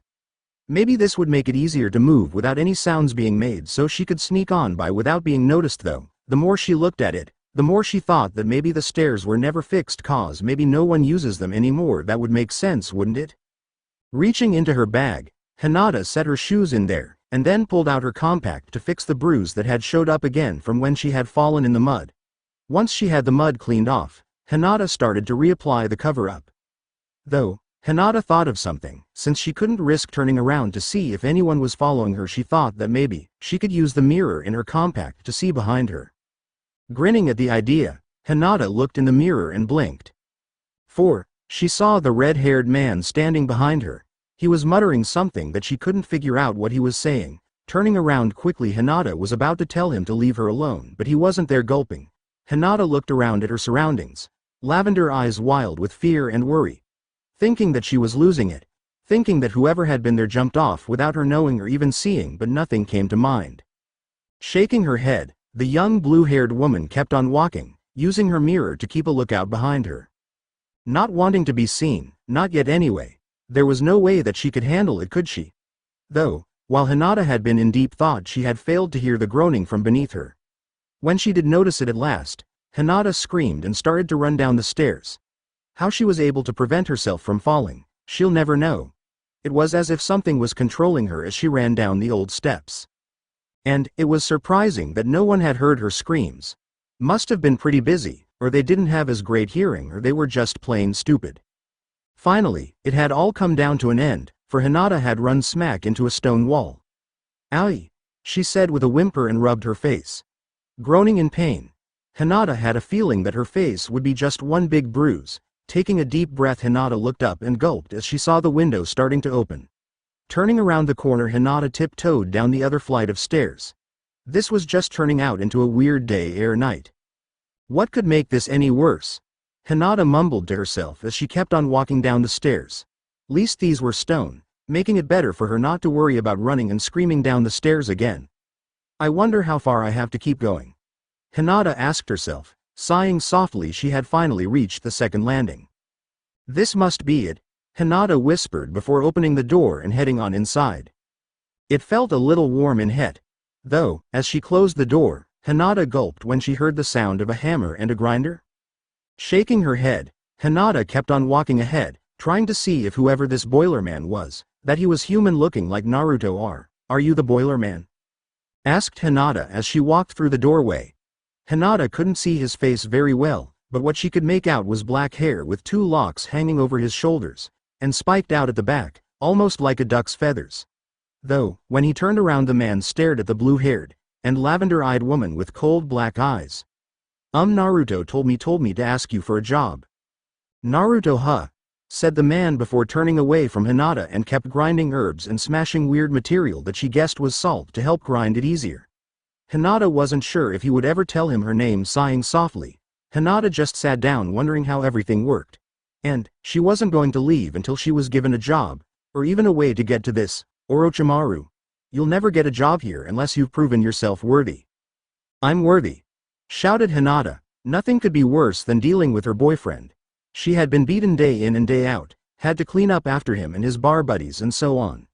Nothing, and she means nothing, could be worse than dealing with Keba. "I've yet to see proof of that young lady," said the man before walking away from his desk to one of the many drawers that resided on the walls. Hinata got a better look at him. He was wearing clothes similar to Naruto's. The shirt, though, was blue with short sleeves, or the sleeves were pulled back. Maybe so they wouldn't get caught on fire. And his pants, white with red swirls around the knees. But on his back was a red and white fan. Hinata had never seen clothes like this, but she knew that they looked good on him. "Please, I need a job. I have to save Keba." "Keba, huh? Why would you want to save someone that has done nothing but beat you? I see the bruises through your human makeup. Why save someone that should remain a pig for the remainder of his life?" said the man without looking at her, which had made Hinata just stare at him with a look that might have been shock. Taking a deep breath, Hinata whispered, "Keba may have been an ass to me, but no one deserves the fate that he is in right now. Even if it means being unhappy for the rest of my life, I have to save him. Even if he doesn't deserve to be saved, I can't allow him to be like this forever." The room was silent if it wasn't for the sound of the burner. She wasn't sure if he had heard a single thing that she had just said. Maybe he had just ignored her. It was hard to say with someone that she didn't know in any way. Though finally, he had said something. Something she hadn't expected to say from someone here in the spirit world, for from what she had seen so far, everyone here hated humans. "You have a bigger heart than any human I've seen before, miss. That much I am sure of, but do you have the strength to endure the tasks of this place?" Hinata blinked. She hadn't thought that many people would think she had a big heart. They always just said that she was too nice for her own good. Shaking her head, Hinata frowned and pulled her knees to her chest, saying, "I don't know what I should do to prove that I'm tougher than I look, but I know I'm tough. If I could handle Keba's abuse for years, then I can handle all of the tasks here. You have to give me a chance, Boiler Man." "Sasuke." "What? My name is Sasuke Uchiha. I'm a fire spirit, something that humans would always wonder about of where fire comes from. It generates from myself. Calmly said Sasuke as he put the grounded up herbs down a pipe, which made Hinata confused. He had finally told her his name and he still said it without any kind of emotion. What the hell? Then tell me, Sasuke, how do I prove myself that I'm strong? Lift that piece of coal. Those can weigh up to 60 pounds and no human of your size could easily lift it. If you lift it, shove it into the furnace, understood? Hinata didn't get it. Sure, that piece of coal did look heavy, but geez, even she could lift that thanks to all of the training that her father had her go through. Taking a deep breath, Hinata set her purse down and walked over to the coal. She could do this, she knew she can. Inhaling deeply, Hinata bent down and lifted the coal as if it was weightless. Looking around, the young woman wondered where the furnace was then. Her lavender gaze fell on a tall machine that would open every 5 seconds or so. Narrowing her gaze, Hinata took a few steps, getting prepared for when she had to toss it into the fiery inferno. She knew that she could do this, she just had to prepare herself mentally for this. Finally, Hinata started to count down. If she was late just by 1 second, then it could be terrible, wouldn't it? 5, 4, 3. Hinata started to get ready to throw the coal into the fire. Just another 2, 1. Now, she whispered before throwing coal into the fire before running back. Taking a few deep breaths, Hinata never knew that she had been holding her breath for so long. Something she hadn't expected. Before you were tougher than you appear, mumbled Sasuke as he grounded up some more herbs. Though Hinata wasn't sure if it was an insult or a compliment, she didn't know what to expect at this point. Sighing softly, Hinata sat down next to Sasuke's desk, wondering what was to be done now. Though, as she looked around, the young woman couldn't help but notice all of the dirty dishes that had surrounded the place. Didn't anyone ever come by to clean this up? Hey Sasuke-kun, I brought you your favorite, said a woman's voice. It was bright, cheerful and a little bubbly. It was strange to hear someone so cheerful right now, but at least it was better than the voices she's heard lately. Sakura, when will you stop saying, kun, in my name? You can just call me Sasuke, mumbled Sasuke in a slightly embarrassed voice. That was strange. She thought that Sasuke was just an emotionless guy, and yet he seemed fumbled and even shy. I can't help it, Sasuke-kun. It's just so cute to add kun to your name, said the woman, who Hinata guessed was Sakura. Looking over the edge of the desk, the young woman stared at a pink-haired woman. She wore a pink short with its sleeves pulled back with a white ribbon. Her eyes were green as emeralds. Her skin was pale, almost as pale as her own. But there was one more thing that Hinata noticed: this woman was flat as a board. Sasuke-kun, how many times have I told you not to leave your dirty dishes around? Mumbled Sakura as she started to clean up the room. Hinata cursed to herself, knowing that if she gets caught, then she was as good as dead right now. This was bad, so very, very bad. Geez, Sasuke-kun, no one ever comes by to clean up after you? 'Cause you're the only one that can tolerate me right now. All of the others hate me, though I don't mind your company. Sasuke mumbled as his cheeks went pink. Hinata let out a soft giggle, thinking that it was cute that Sasuke acted differently with this Sakura girl here. Less he acted this way with people he knew very well. Sasuke-kun, is someone else here? Sakura said with a glare, which had made Sasuke go pale for a moment. Hinata covered her mouth, not sure what to do. She can't risk being found. If she was found, then she couldn't get a job here, then she couldn't save Keba, and she was doomed. Curling in a tight ball, Hinata waited for it to end. She was going to die. What the hell is this human doing here? Shouted Sakura, picking up Hinata by her vest as she narrowed her green eyes on the woman, which had caused Hinata to gulp out of fear, for it almost seemed like Sakura's eyes had grown darker with hate. You're the one everyone's been looking for, and you've been flirting with my Sasuke-kun, shouted the woman with her fiery rage, which made Hinata blink in confusion and gulp in fear. I'm not doing anything with Sasuke, I swear. I just got here, whimpered Hinata. She was so truly afraid right now, thinking that this woe her, though it had sorta surprised the blue-haired woman that the pink-haired woman could lift her. Sakura put her down. She speaks nothing but the truth. She had just arrived here so she could save her boyfriend, calmly explained Sasuke as he grabbed Sakura's wrist, making her gently place Hinata back on her feet, which Hinata was thankful for. But when she stared at Sakura and Sasuke, she couldn't help but blink in surprise. For Sasuke was trying to calm down the pink-haired woman. Sakura, I mean what I said. She only mumbled things under her breath. "I'm sorry, Miss Sakura, but I really did just get here. I only got here. I have to get a job," Hinata whispered softly, letting out a soft sigh as she thought that Sakura was only going to punch her, but it never came. No, for Sakura was glaring at Hinata's chest. Miss Sakura? Damn it, another girl that's bigger than me. Why am I so damn flat?" she shouted, which had only confused Hinata even more. Sighing softly, Hinata didn't know how to calm Sakura down. It didn't matter for some woman, they were just flat, and for women like Hinata, well, they were gifted with a big chest.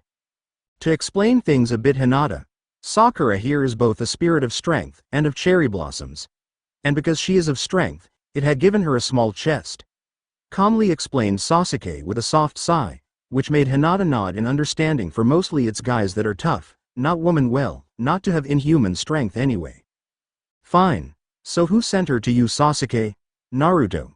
You serious? Naruto never helps anyone, he only cares about himself. Naruto is a good man.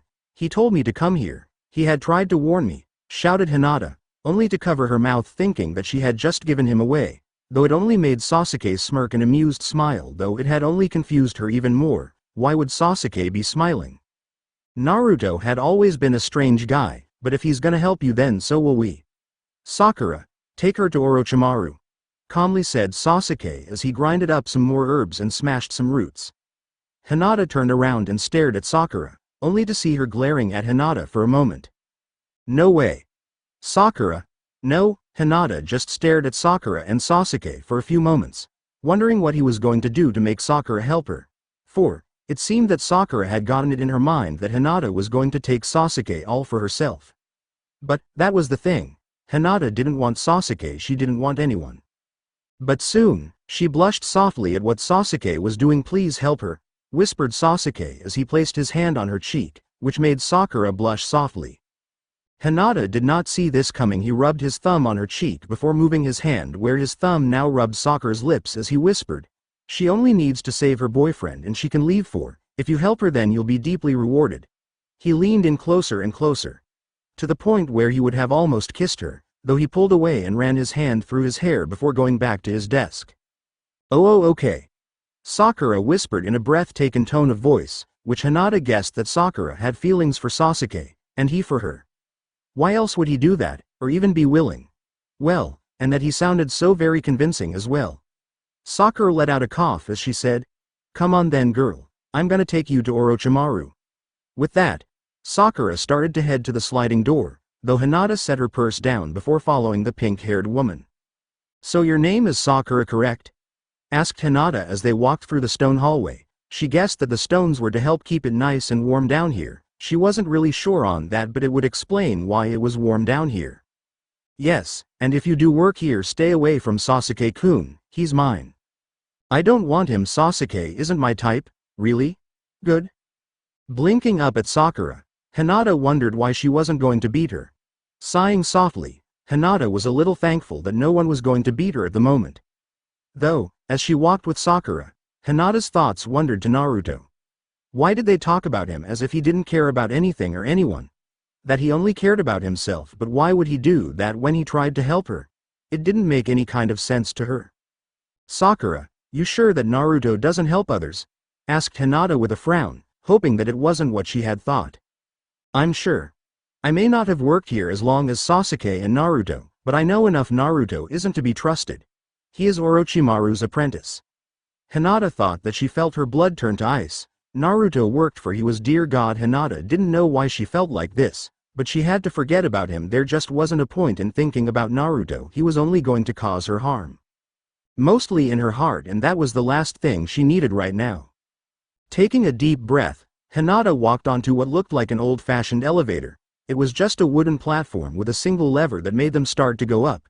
"Stay close, all right," calmly said Sakura, which made Hinata nod softly as she looked out as she saw many people cooking, cleaning and helping clients with their baths. It was all so amazing that there were so many spirits. How come no one ever noticed this? "So, you're trying to save your boyfriend, huh? Must be lucky to have a girlfriend like you to risk your life for his," Sakura said suddenly, which made Hinata blink at her with sad eyes. Not sure if she should say that he was lucky, only that he should have been thankful that she was a good person. No, he's just lucky, to be honest. I wanted to run and leave him here. Hinata whispered, which was honest. She had been so scared that she would have even risked to leave him here to rot, here to be eaten. She felt like such a horrible person. But you are still risking your life to save him, aren't you? Calmly said Sakura as they still rode up in the elevator, which made Hinata stare at the pink-haired woman inside. Why did Sakura make it seem like it was a good thing? Because she doesn't know the truth, does she? Sighing, Hinata just whispered, I am risking my life, yes, no matter what though, I could never escape him. Sakura just stared at her as if she was trying to figure out what she was talking about, but thought that Hinata would tell her when she was ready. Least, which was what Hinata was seeing in her eyes. Alright Hinata, but I'm sure that if he doesn't make you happy, that you'll find your soulmate. Everyone has one, even humans. Sakura said with a smile, hoping to cheer up Hinata, which almost helped. Looking back out at everyone else, Hinata wondered how far they had to go now. Alright, we're on the main floor. Just gotta go up 2 more elevators and we're at the top. Hinata nodded in understanding, but also being thankful. At least they'll be able to get to the top soon. Hinata will finally get a job and hopefully she'll get Keba out of here. It would be nice, wouldn't it? Nice that she'll get out of here and maybe she'll have the strength to dump Keba and get a restraining order. Follow me. Sakura said once the elevator stopped and they stepped out and started to walk around. Hopefully they would be able to sneak around like a ninja. Now that she thought about it, people had always told her that her family were descendants of a noble ninja clan. Though, she wasn't 100% sure on that, but at the moment, she couldn't think about her family's bloodline, or if she was of a noble family clan. Taking another look, Hinata saw that they were walking over a large bridge, thankful that no one had seen her yet. It had confused her greatly that they didn't see, smell or hear her. Maybe they were blind or they were just so busy with what they were doing that they couldn't and wouldn't notice her at all. Though, for some reason as they walked, Hinata thought that she saw Naruto staring at her. His eyes were filled with worry and concern. But no, she couldn't think about him. Not now. Looking at Sakura, Hinata whispered, how far now? She tilted her head to the side, wondering G to take. 4. The longer she wasn't covered with walls from everyone, the more nervous she had become. Though it would just be nice to get to the top sooner. We're almost there. Don't worry, I don't think they can see you anyway. You seem to be protected by something. Sakura whispered softly, making sure that Hinata had stayed close. Hinata thought about what could be protecting her. Was it the necklace? It was the only other thing that she had that didn't seem to be normal, mostly cause of the glowing earlier. Shrugging, Hinata just followed Sakura to the next elevator. Least they were just another step closer. Least, Hinata had hoped so. It already felt like it was going to take her forever at the moment, and that was the last thing that she needed right about now. Finally, they stepped on the second elevator. So, are you and Sasuke an item? Item? Is that part of one of your human sayings? Yeah, I'm asking if you two are a couple. Sakura almost laughed, though she had a frown on her face, and sighed softly. Sadly, no. I want us to be a couple, but sometimes I think he's only teasing me because he knows that I like him. No, that I love him so very much. I'm sure he loves you back, Sakura, Hinata whispered, trying to give her a smile. Sure. Sasuke seemed very emotionless from what she had seen, but when Sakura had walked in, his eyes brightened a bit. As if she was the light of his life, the light through the darkness that was within his heart. Maybe he's afraid to tell you he loves you cause of something. Maybe it's because you're a spirit of cherry blossoms. And strength. I know that, but I meant the cherry blossoms part.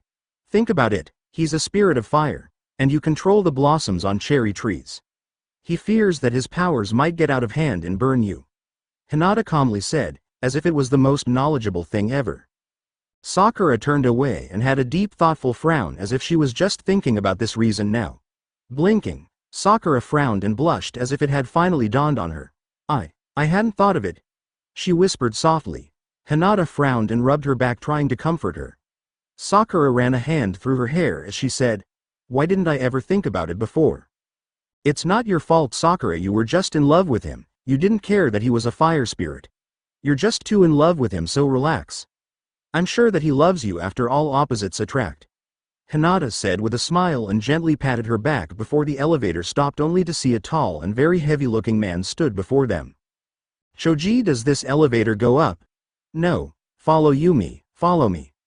Sakura gave a nervous smile as she started to walk to the next elevator. It was so weird for Hinata to be followed by such a big man. But well, not to be harsh, but at least his size helped cover her from the back. Looking around, Hinata saw the kitchen that resided under this bridge. The smell of the food would have blocked her scent from them. So, that was a bit of a plus, wasn't it? Smiling to herself, Hinata kept on walking. There was no way that she was going to let anything happen, was she? She was going to make sure that everything goes as she planned. She'll be a hard worker, a great one. Even if it meant getting pain in her arms and legs or even through her entire body. They were so close, Hinata could feel it. Though, the closer she got the dizzier she became. It was as if her fear was making her sick to her stomach. Or was it something else that was making her sick? Something like anxiety? Shaking her head, Hinata kept on walking with Sakura in front, and this Choji guy behind her. Looking up at him, she couldn't help but notice him.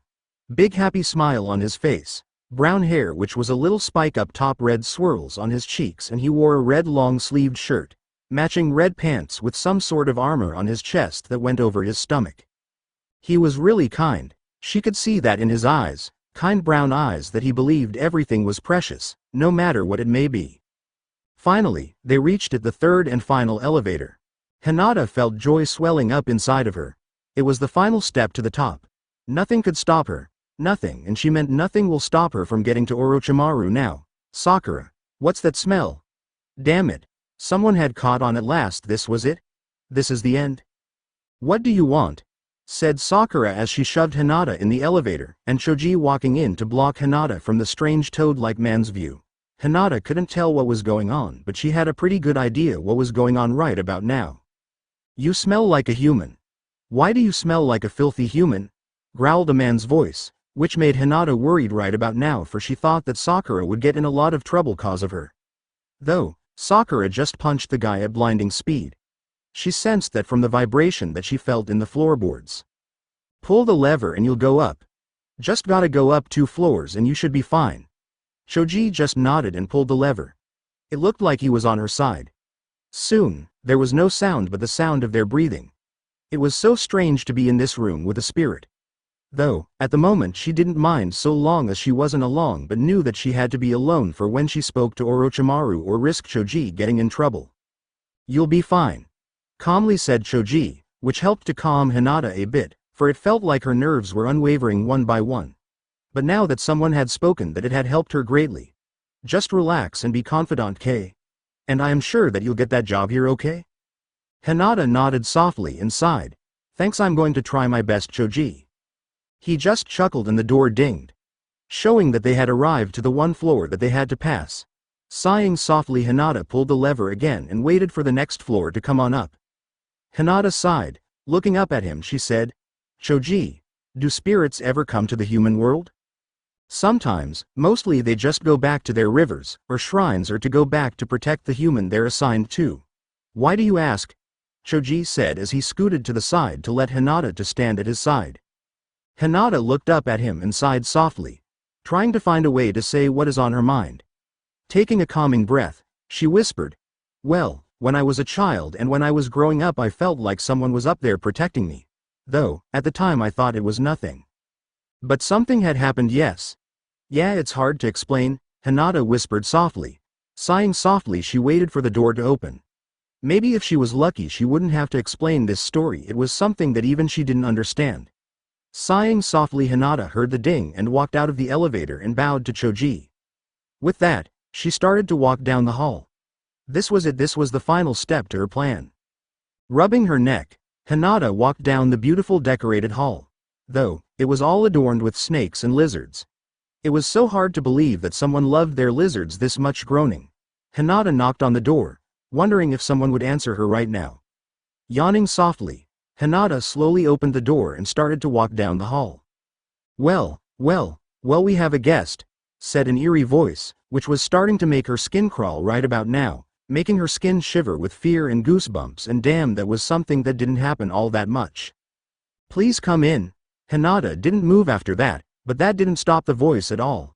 I told you to come on, Inhuman.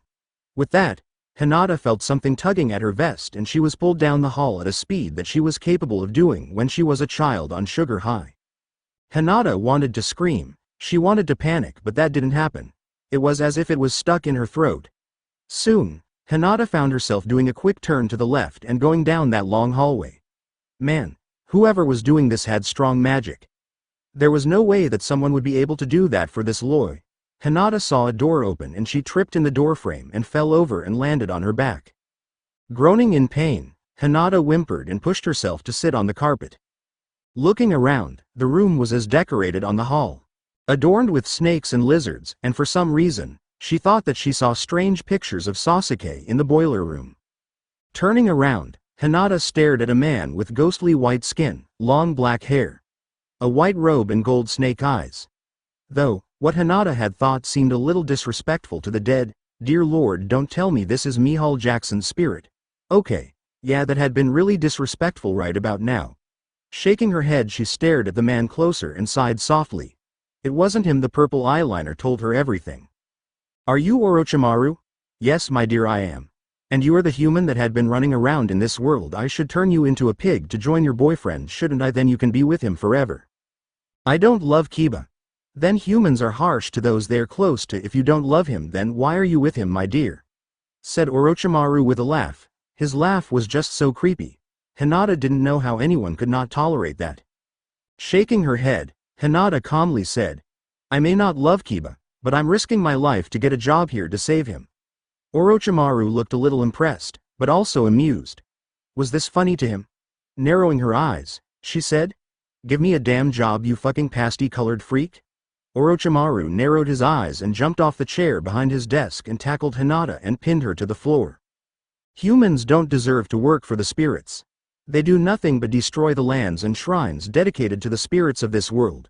And you human are the most impolite girl I've ever seen.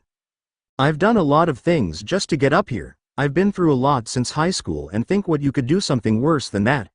I think not. Not please give me a damn job. Hinata shouted at Orochimaru. Shut up! Shouted Orochimaru, only for Hinata to start kicking and screaming, but suddenly there was a loud scream. Orochimaru looked up and sighed. Damn it, you woke up Kabuto. With that, he ran into the back room, and Hinata heard strange muttering. She guessed that whoever this Kabuto is, that he was Orochimaru's lover. Then he was gay. Oh shit. Kabuto sweetie, don't worry about the yelling, it's just that human, she'll go away. I won't fucking go away till you give me a damn job, Hinata shouted. She doesn't like cursing, but with what she's been through, could you really blame her? Maybe, maybe not. Crossing her arms, Hinata saw Orochimaru come out and sighed. Fine, I'll give you a job, just shut up, alright. He then tossed a pen and a contract at Hinata and she started to sign the paper as Orochimaru went back to the room to calm down his lover, or what Hinata thought was his lover. Hinata finished signing the contract and sighed softly as she waited for the snake-like man to come out. Once he did, he swiped the contract from her and looked it over. So, your name is Hinata Hyuga, nice name. He placed his hand on the contract and lifted it as some letters fell into his hand. Smirking, he said, From this moment on your name is Hana. Answer me, Hana. Yes, sir. You called Master Orochimaru? Said a strong and yet emotionless voice at the door. Hinata turned around when she heard a new voice, or what should have been a new voice. No, instead it was a voice that she knew all too well. Her lavender eyes widened in shock at who was at the door. Naruto, why is he here? She thought with confusion. It was so strange to see him here. He still wore the black robes that she had met him in earlier. Shaking her head, Hinata tried to think on many reasons, but the only one that came to mind was that it was because he worked for Orochimaru. Naruto, we have another worker. Please take her to meet the others, Orochimaru said as he rubbed his temples as if he had an oncoming headache. Naruto turned to stare at Hinata. It was as if he was possessed by something. The way he stared at her, his eyes glassy, yet at the same time hard and cold as steel, it was confusing to her. And why did his skin look a little paler than it should? Though, his voice snapped her out of her thoughts. What is your name, human? It wasn't much of a question, no, it was a demand. Something that she wasn't used to from other people, maybe Keba, but not people she just met. It's Hana. Hinata whispered softly, feeling like her real name was slipping from her memory. Like just saying her new name was ripping away the memory of her name and replacing it with the new one. It was a strange feeling for her. Was the necklace only protecting her from harm? And not from things that could easily alter her memory? Naruto just nodded at her and turned around. as if he was ready to leave, but before he took a step out the door, Naruto said with an emotionless voice, "Follow me." With that, Hinata started to follow him, wondering why he was acting this way. Was this one of the things that she had been told? That Naruto only cared about himself and not others? Or was it an act? She didn't know what to believe at the moment. Once they were in the elevator, Hinata stared at Naruto from the corner of her eye, wondering what he was thinking. Wondering why he was acting as if he didn't know her was it so he wouldn't show that he had helped her out in the beginning? Naruto? Don't talk to me. And, it's Master Naruto to you, Hana. Naruto growled out, his blue eyes flashing red for a moment which made Hinata flinch. She's never heard such hostility from him, or anyone before, and it frightened her greatly. It was so strange to see this side of him, making her wonder why Naruto was acting like this unless he has a split personality. That was the only thing she could think of for the time being. Sometimes, Hinata thinks that when she's just starting to figure someone out, that it turns into something else, that she would never truly understand him at all. Running a hand through her hair, Hinata wondered what they should talk about, but then again, he did tell her not to say anything, but she needed to do something before she's driven crazy. What happened to your face? Naruto asked without staring at her, which had confused Hinata, for she didn't know what he was talking about right about now. Finally, he turned to stare at her and cupped her cheek, making her wince from the bruise that resided there, which only made Hinata wonder if he knew about the bruises that adorn her face. Naruto made her face him as he stared at her face. You have bruises on your face. He sniffed and tilted his head to the side. Narrowing his gaze, Naruto said, "How did you get them, Hana?" Naruto demanded, which made Hinata wince more. The sound of his voice was angry, not at her but at the idea of her being hurt. Taking a deep breath, she tried to say that he didn't have a right to know about the bruises. But, no matter what she did, the words didn't want to come out. It was as if the words were being blocked by a lump in her throat. "Tell me, Hana." He growled out, narrowing his eyes into slits. But she could still see the power behind his gaze, an ancient power, something that she could never understand. She knew that Naruto had to be very old, but also very powerful. She only shook her head. There was no way that she could tell them. Keba's words echoed in her mind. "Tell anyone and I'll make sure your life is a living nightmare." Hinata. Frightened, Hinata pushed Naruto away from her, not wanting anything to do with him. Fearing that he would also turn against her and hurt her, the idea of getting hit made her shudder. Years of being beaten had taken its hold on her. She was always afraid of men that were angry at her. "Leave me alone," she shouted, pushing Naruto away even more, thinking that he was going to strike her, but instead Naruto just gently held her by her shoulders. Taking a shaky breath, Hinata stared at Naruto. His eyes no longer glowing crimson. No, they were blue once more. Did he care? Naruto let go of her shoulders and just stood next to her, no longer looking at her. Much to her own relief, Hinata rubbed her arms as if to help calm down her fried nerves. She hadn't felt this frightened in a while. Looking up at him, Hinata couldn't help but stare at the whisker marks that adorn his face. They were so beautiful on him, not really sure why, but the marks on his face reminded her of the whiskers of a fox. Not really sure why that was though, but it suited him greatly. It made him look so handsome. No, bad Hinata. Bad. You mustn't think of him like this. You're still with Keba, and cause of that, you can't be with anyone else. Rubbing her forehead, Hinata tried to think of something, anything else that would keep her mind off of Naruto. It was so strange to be this close to someone else without Keba acting like a jealous boyfriend. Though, not that she was complaining. "Come on," said Naruto as he started to walk out of the now open elevator. Hinata followed not that far behind him, wondering where they had to go. It couldn't be that bad, could it? Though, she was far from wrong, it could get much worse. They were walking down the wooden steps, right into the heart of the working employees. Not what she had wanted right now. Everyone was staring at her, their eyes filled with hatred, something that Hinata was used to seeing from Keba. Taking a deep breath, Hinata was listening to what Naruto was saying to the other spirits were talking about. And man, did she not like this at all. "What do you mean she's going to work here? She's a human, Master Naruto," said one spirit, which made Hinata wonder what he was, for he almost looked like a toad, much like everyone else here. "She's already signed a contract, it's been filled out and everything, so no one should, or will complain. Do I make myself clear?" said Naruto with a growl, his eyes flashing crimson, which had shut everyone up. Those red eyes of his should bother her. Well, they kind of did. Yet, at the same time they didn't if that made any kind of sense at all. Though, when she looked at everyone, they backed away. As if they were frightened by Naruto. Did that make any kind of sense at all? But Master Naruto. Where is Sakura? Growled out Naruto, looking around for the pink-haired spirit that Hinata knew well, but so very little at the same time. It was so weird to hear Naruto give out commands like this, like he was born to give orders. Or, was it because of his powers? Was it something that even she couldn't understand at all? What do you want, Naruto? Asked Sakura as she walked forward, her green eyes narrowed in a glare, showing that she was anything but pleased with Naruto at all. Maybe Naruto and Sakura had some sort of problem in the past that she couldn't understand. You wanted an assistant, correct? Well, here you go. You will take Hana and train her, understood? Said the blonde-haired man as he stared at Sakura with an air of authority. Hinata kind of missed the kind Naruto. This one frightened her a bit, though not by much. Sakura just nodded and sighed. Once she has her new clothes, throw them away, understood? Again, Sakura nodded and walked away with Hinata. You did it. I was so worried that you wouldn't get up there all right, Sakura said with a smile. Why yeah? Hinata whispered, suddenly feeling very sleepy. Not really sure that is, but had a feeling that it was cause she was so very frightened right now. The blue-haired woman kept following Sakura, not really sure what they could or should do at this point. But, she knew that she had to get the clothes that are needed to work here, whatever it is anyway. You okay?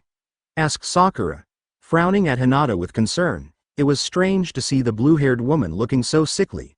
Her skin was paler, and there were dark circles under her eyes and… Hey, where'd you get those bruises? I ran into a few things. Hinata lied. She hated lying, but she had gotten so used to it that it became second nature to her. Though, when she looked up at Sakura, she saw that her lie wasn't believed. Could spirits smell or detect when people lie? Or was it just some sort of instinct? She wasn't sure, but for now she just didn't want to talk about it. Once they were up the stairs, Hinata saw a beautifully adorned room. It was draped with beautiful wallpaper that was decorated with cherry trees and flying flower petals. Something that she would never have thought of a pattern like this to be real. Maybe she could suggest it to some sort of designers. Though, looking down at the paper, near the bottom it looked like swirls of water, though she wasn't really sure if it was water. It's beautiful, calmly said Hinata with wide eyes. The room truly was beautiful, even more than that. Sakura smiled, saying, well, this is our room. Lots of people get their own room so they can have their own privacy. You got your own room because you're a little insecure about your chest. Yes. Hinata laughed softly. She never understood why girls cared about their bust size. But at least it was nice to have another girl to talk to, though. Hinata had to admit talking to Sakura reminded her of Ino. They were both tough, yet also kind in their own way. And, from what Hinata could tell, don't mess with their men or you'd get a beating. She couldn't help but laugh softly at the memory. Well, let's look for your new uniform, all right? Sakura said with a smile as she started to look through some closets, hoping to find something that would fit her, though as she searched Sakura tossed Hinata some pink pants, a blue apron, and a white ribbon. Though, Sakura looked like she was having some trouble on finding a shirt. Do you need some help? Asked Hinata as she stared at the searching pink-haired spirit, though the blue-haired woman didn't know why the pink-haired spirit was having so much trouble finding a shirt. Sakura just shook her head, though Hinata did want to help but had a feeling that it wouldn't have mattered. For, it might seem like she was going to step on her pride more than anything. Though as she waited for the shirt, Hinata felt dizzy, her body felt like lead, something that she hadn't felt before, least not since she was sick with a really bad cold. Found it. It should fit you perfectly, not too tight around the chest but also small enough to fit your figure, dear God, Sakura said, only to gasp in shock when she saw Hinata on the floor. Someone help! Shouted Sakura with fear and worry, gently slapping the pale girl's face, hoping to rouse her, but it was doing little to nothing. Hinata was in her own world right now. Blinking slowly, the young woman was confused on why she was here, but this place, she remembered it. It was the shrine from when she was a child. But why did it look so brand new? Frowning in confusion, the young woman walked to the shrine and knelt in front of it. She wasn't sure why, but the shrine may have been brand new, but she couldn't see the face of the shrine at all. Why am I seeing this shrine? She asked herself, though she knew that there wasn't a point in asking any question, for she wasn't going to get answered in the first place. This is beautiful, my dear, but you didn't have to build a shrine in my honor. said a male's voice, which made Hinata turn around in confusion. For some reason the voice sounded familiar to her. Turning around, Hinata stared at a man walking toward the shrine with a woman with knee-length bluish hair. Though, like the man, she couldn't see the woman's face either. But the clothes she wore, it was a long flowing kimono. The sleeves went past her wrists and almost touched the ground. And the hem of the kimono dragged on the ground behind her. Frowning, Hinata wondered why they didn't see her. It was so strange to see that they couldn't see her. Unless they were just ignoring her right about now, though, not that she was complaining, it was probably for the best. I wanted to, my love, you've done nothing for this country but trying to protect it. You've tried to warn this country of a great war. You've tried to protect people from being kidnapped in the woods. And in return people though bring destruction to our people. But you saved everyone. This will be our tribute to you, my love, said the woman with a soft smile, least with what Hinata could make out to be a soft smile. Hinata was still so confused. It was as if she had returned to the past or something, but was this real reason to the shrine's creation? Was the shrine only created not just cause of the spirit's desire to protect them, but as a tribute to him, built by a royal woman that was in love with this spirit? I should go, my dear, I can't stay here anymore, whispered the man with a voice that was almost sad, upset. She wasn't sure, but what she could tell was that he didn't want to leave. But why? What about us? Why do you have to leave? You've done so much good here, whimpered the woman. It was easy to tell that she was so deeply in love with him, but it didn't look like he was going to be able to stay here anymore. Because I have done what I needed to do. I had prevented the war, so I don't have, he whispered, trying hard not to choke up on his own words. I don't have a reason that allows me to stay anymore. I had only come to stop that war. I hadn't expected to be in love. Hinata could feel their pain. Not sure why she was even able to feel their pain. It was as if a flood of emotions had started to burst from within her. She almost wanted to cry at the emotional display that was before her. Then don't leave, please. I have my powers for this moment only allowed me to stay to prevent the war. Is there anything else you could do? To stay here with me? I want to, but the only thing I can do is if... The man started, but paused for a moment as if to think of something that he could do to stay here in this realm. Only to frown. The only way is if I became your family's protector. I'll protect your descendants for all time. So long as this shrine remains, I shall protect your family, but for now I have to leave. I'm sorry. The woman sobbed in her hands when the man faded from before her. Hinata felt like her own heart was breaking at the sight of two lovers being torn apart. Though, it had confused her that she would feel the pain that someone else was feeling. Why must I lose the only man I've ever loved? Sobbed the mysterious woman. Hinata just frowned at the woman, and where the man once stood. It made her wonder why his voice had sounded so familiar to her. I'm sorry, my love. I shall love for all eternity. I will find you, in any of your lives, no matter what it takes, whispered the man's voice as it was carried away in the wind. Hinata groaned softly, not really sure how long she had been asleep for. Rubbing her eyes, the young woman was trying to think on how she had fallen asleep, but it didn't matter to her. But what had bothered her most was the dream she had. Sighing softly, Hinata was about to sit up till she heard the door open.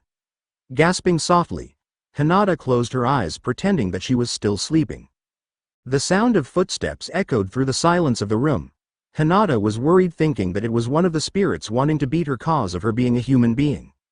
Though just when she thought the person had left, Hinata felt someone's hand on her cheek, thinking that they were going to slap her, but a soft voice was heard. Meet me at the bridge. I'll take you to Keba if you wish. With that, the owner of the voice got up and left the room. She wasn't sure why anyone would want to meet her, but couldn't help but feel like she was compelled to do it. What could it hurt, right? Taking a deep breath, Hinata grabbed the clothes that were left out for her, or she should say the shirt that had been left out for her. For she was already wearing the pants and the strange blue apron on her chest. It was so strange. Sighing softly, Hinata knew that her clothes were gone now. Getting up, the young woman grabbed the shirt, pulled it on and tiptoed out of the room and toward the boiler room so she could grab her shoes. As she walked, the lavender-eyed woman looked around, a little confused on why everything was so quiet. She had thought someone would be up to help get this place prepared right now, but guessed that wasn't the case.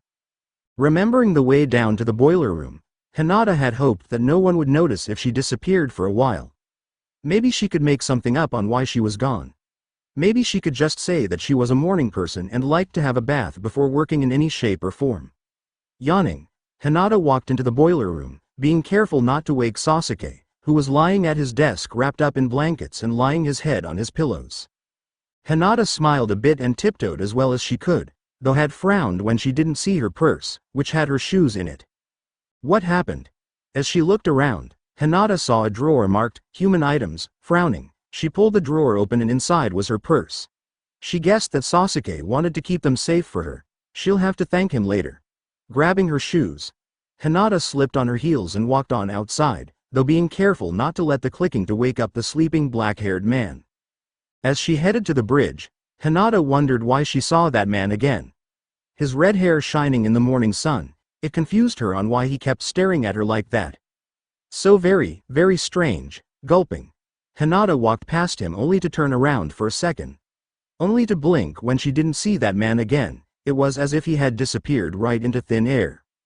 Who is he? Thought Hinata with confusion written all over her face. Shaking her head, Hinata looked around, wondering where the guy would be. Who would have asked her to come out here? Sighing softly, she leaned against the bridge waiting and waiting and waiting though, Hinata soon heard it. The sound of footfalls hitting the wood that the bridge was made from. Turning around, the young blue-haired woman saw him. Naruto, she said with confusion, why was he here? He just nodded, his blonde hair bobbing with the movement as he walked toward her. Hinata couldn't get past on how handsome he was. Why did he have such a hold on her? Taking a deep breath, she said, Did you want me to meet you here? Yes, I know you may not have liked him, but I thought that you would like to see him, but I also need to explain more to you. Follow me please, he said, voice filled with a deep sadness that Hinata couldn't understand. Why did it seem like he had lost everything all the time? Like it was something that had consumed every ounce of joy and happiness from his heart and soul, though Hinata wasn't sure if he had gone through something in the past to make him feel like this, or if this was just how he was all the time. As they walked through the garden, Hinata wondered what this place was really like during the day. Sighing softly, Hinata stared at Naruto. Well, at least stared at his back since it was the only thing facing her. Though, as they walked, Hinata listened to what Naruto was saying. Listen carefully. You can't come here alone ever. If you ever come here, without protection, then you could be transformed with a magic even more powerful than that necklace. If you want to come here, just ask myself, Sasuke or even Sakura. They're the only people I trust you with for now. What do you mean? Asked Hinata softly, wondering why he trusted them when it seemed like they didn't trust him. It didn't make any kind of sense to her at all. They were the only people to tolerate me. That is all I'll tell you, Naruto calmly said as he kept on walking. Making the young woman wonder even more about his past though, she said nothing about it, thinking that if Naruto wanted to share his past then she would let him tell her when he was ready. We're here, Naruto whispered, showing Hinata the huge pig pen that they had ran through yesterday. It was so big and beautiful, it looked more like a palace than a pig pen. Tilting her head to the side, Naruto gently took her hand and pulled her inside. It still confused Hinata, but at least she would see how Keba looked. Thon sighed, she couldn't believe what she was seeing. Pigs left and right, that was for sure from the sounds. But, the thing that she couldn't believe was the single pig that stood in front of her, still pink-skinned, the appearance of a pig defiantly, but the only thing that had really remained the same, remained human, were his eyes. Still as wild, but instead of being filled with rage and hatred, it was filled with the desire to eat and sleep. Will he be all right? They won't eat him, will they? Asked Hinata as she turned to stare at the blonde spirit that stood next to her. She couldn't help but be worried about Keba. Sure, he treated her like crap over the years, but still. Naruto only shook his head, not in a, no he won't, but as a way of saying he wasn't sure. Hinata frowned and stared at Keba once more before walking out of the pen, Naruto behind her wanting to make sure that she remained safe.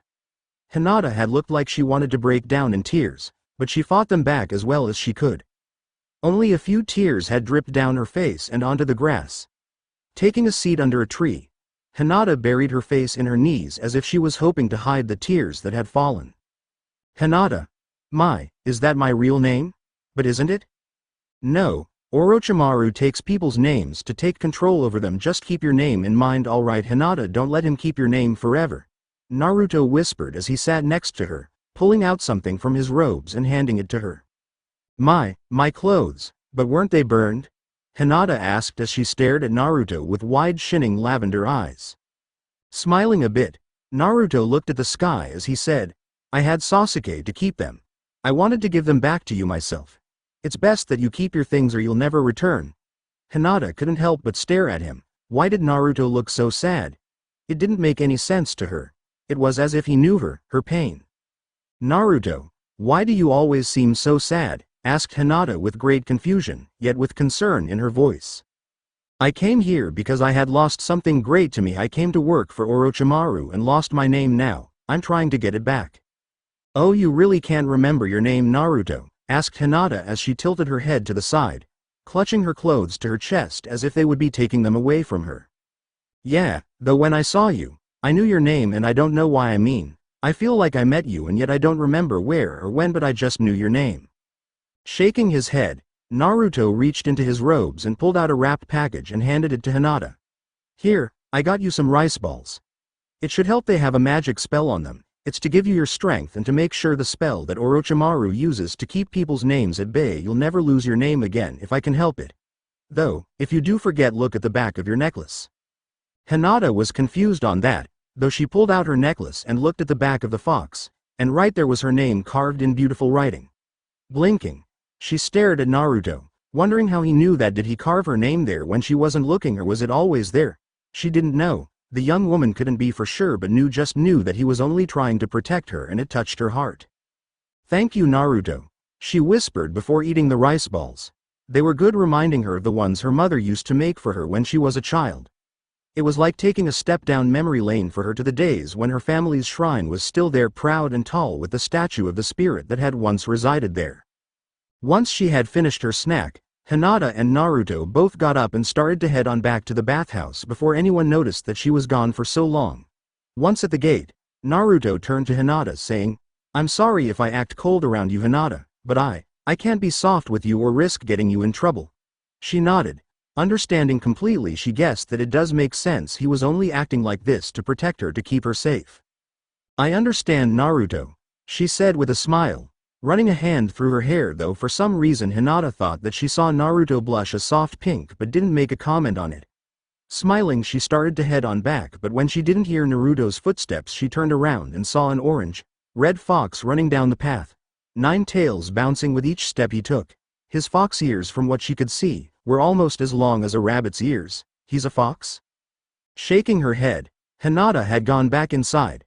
Sasuke yawned softly and moved his hand around on his desk to find the water bottle, though when he picked it up he felt that it was too light. Sighing, he sat up and went to the cooling area of his room and searched for another bottle of water. Though, when he turned, he couldn't help but blink when he saw Hinata sleeping on the floor, clutching some clothes to her chest. He couldn't help but shake his head with a smile before grabbing a spare blanket and carefully throwing it over her small frame. Sleep well, Hinata, he whispered before going back to his desk, taking a quick drink of his water bottle and going back to sleep before work started. Hinata yawned. She hadn't slept very well. She looked up at the ceiling, wondering how long she would have to work here. Even though this was her second day working here, she didn't want to leave, though she didn't know why that was, least for the time being.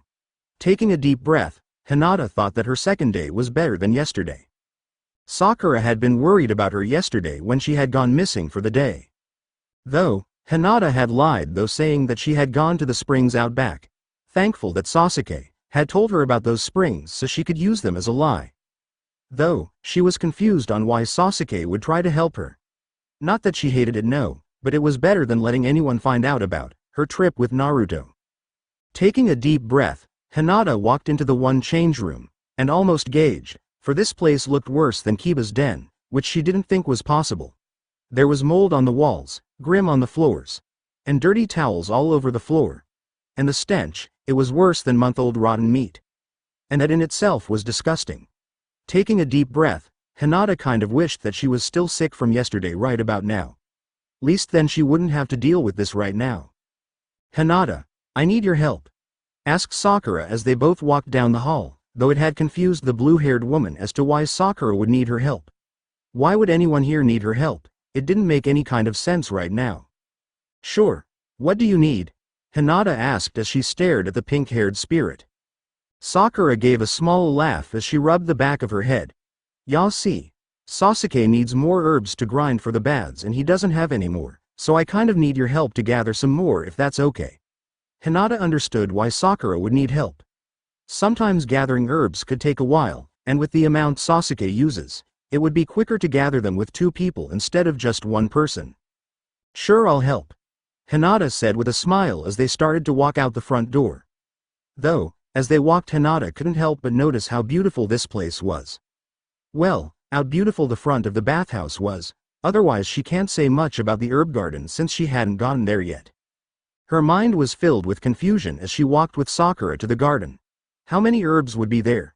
Sure, she had learned about herbs from her grandmother, but what if there were different herbs here in this world? Okay, Hinata. I hope you don't mind huge herb gardens. I need you to fill at least 3 baskets of different kinds of herbs. And Sasuke sorts them out before he puts them away to use them later. Okay, sounds easy enough. Though, once they arrived, Hinata couldn't believe how big this garden was. It was almost 50 yaren more than that though, she couldn't be 100% sure at the moment. Taking a deep breath, Hinata walked with Sakura and started to pick some of the herbs that were needed. It was so strange to see that all of these herbs, so much like the ones that her grandma always tended to when she was younger. Though, she was happy to do something that involved herbs. To her, it was just like gardening. Smiling softly, Hinata started to place whatever herb she had picked up and placed it within the basket. Sakura, what is Naruto really like? Asked Hinata suddenly. Sure, she may have listened to what Naruto said, but it just seemed like he was more than one person half the time. It was always seemed like he hid what he was really feeling, only to be reflected through his eyes. Though, what she hadn't expected was to hear Sakura sigh, almost sadly. Naruto is a strange spirit. No one really knows where he came from. Not even me, or Sasuke. All we know is that he acts cold toward everyone. Though, not as much with myself and Sasuke. But, when Naruto first came here, Sasuke had become his friend. Really? Asked Hinata as she stared at the pink-haired spirit. Yes, though, 2 weeks after Naruto came here though. Sasuke always noticed that Naruto had this strange look in his eyes. As if he had lost something dear to him. Though, Sasuke never knew why that was. It confused Hinata as to why Naruto seemed like that. Though, it did make her wonder why Naruto looked sad when she was around.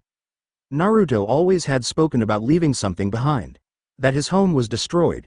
He had come here to make a fresh start to find a way to get his home back through the magic of Orochimaru, but there was one setback. Hinata blinked her lavender-colored eyes, wondering what this setback was. It did make her wonder many things, but what could have been this setback and what did it do to Naruto? Orochimaru thought that Naruto had too much free will, so he had cast a spell over Naruto, and since then it was like he was a different person. His eyes were cold as steel. And his skin was pale. Not enough to be noticed but, just enough. Those made Hinata think what kind of spell could have caused that. It had to have been a powerful spell to have affected Naruto. But nothing came to mind for her at the moment. Taking a deep breath, Hinata thought that maybe she would be able to help him. Somehow. Though, she didn't know what to do in order to help him. "Hi Master Naruto," said Sakura suddenly, which had made Hinata look up. Her face was tinted pink from Naruto being near. His clothes were soaked for some reason, which had only made Naruto's clothes cling to him like a second skin. She could easily see his abs, pecs, and the muscles in his arms and legs. It made Hinata want to faint right now. But she didn't. Not wanting to look like a fool right about now. Naruto just nodded his head in a greeting, though his steel blue eyes had fallen on Hinata. And she could only stare as if she was in a trance. The blue-haired woman couldn't look away. It was as if Naruto had placed a spell on her, keeping her compelled to keep staring at him. Like they were the only 2 people in the entire spirit world. How was he able to do that? How was he able to make her feel like she was the most important person in the world without using any words, but using a single stare? Gulping, Hinata finally pulled her eyes off of him and kept on tending to the herbs. Though, Sakura nudged Hinata with her elbow saying, "I think Naruto likes you. He hasn't paid this much attention to anyone in a long time." That had only made her blush a darker shade of red. Though, Hinata didn't know that Naruto was still watching her. She was so focused on this one herb, that she didn't notice it. This herb looked almost like a flower. Tilting her head to the side, she gently lifted it and stared at the flower. Green leaves and stem. though its petals were white with red stripes and black polka dots. It was a strange flower, that much was for sure. What a pretty weird flower, Hinata whispered, which had caused Sakura to turn and stare at Hinata. Only for her eyes to widen in shock. No. Hinata, drop that flower now, Sakura cried out to the blue-haired human. Hinata just stared at Sakura as if she was crazy, only for the flower to spit out blue powder at her. Hinata's skin had gone pale before she fell over. Though, she had thought that she had heard Naruto and Sakura calling out to her, yelling for her to wake up, but she couldn't, her body was so weak. Though, when she did open her eyes, Hinata could faintly make out Naruto, Sakura, and Sasuke. They were all in the boiler room, and Hinata felt the soft comforter under her and a warm blanket over her body. What were you thinking, Sakura? That flower is dangerous to humans, shouted Naruto. His anger was flowing off of him in waves. That much was for sure, even Hinata could feel it. Though, she had hoped to have been able to say anything so Naruto wouldn't be mad at Sakura. It wasn't her fault. Like Sakura knew that flower was there. I'm sorry, Naruto. I didn't know that it was there. I thought we had gotten rid of those flowers because Orochimaru doesn't like them because they harmed his snakes so much, said Sakura with a bit of an irritated tone. Doesn't matter, you're responsible for Hana, and for that you have to take better of her. She may be your apprentice, but I won't let anyone or anything hurt her, understood? Growled Naruto. Hinata thought that she saw his eyes glowing crimson for a second, but said nothing, like she could anyway. Hinata didn't know why he was so angry, but it made her want to shudder due to his rage. Naruto, calmed down.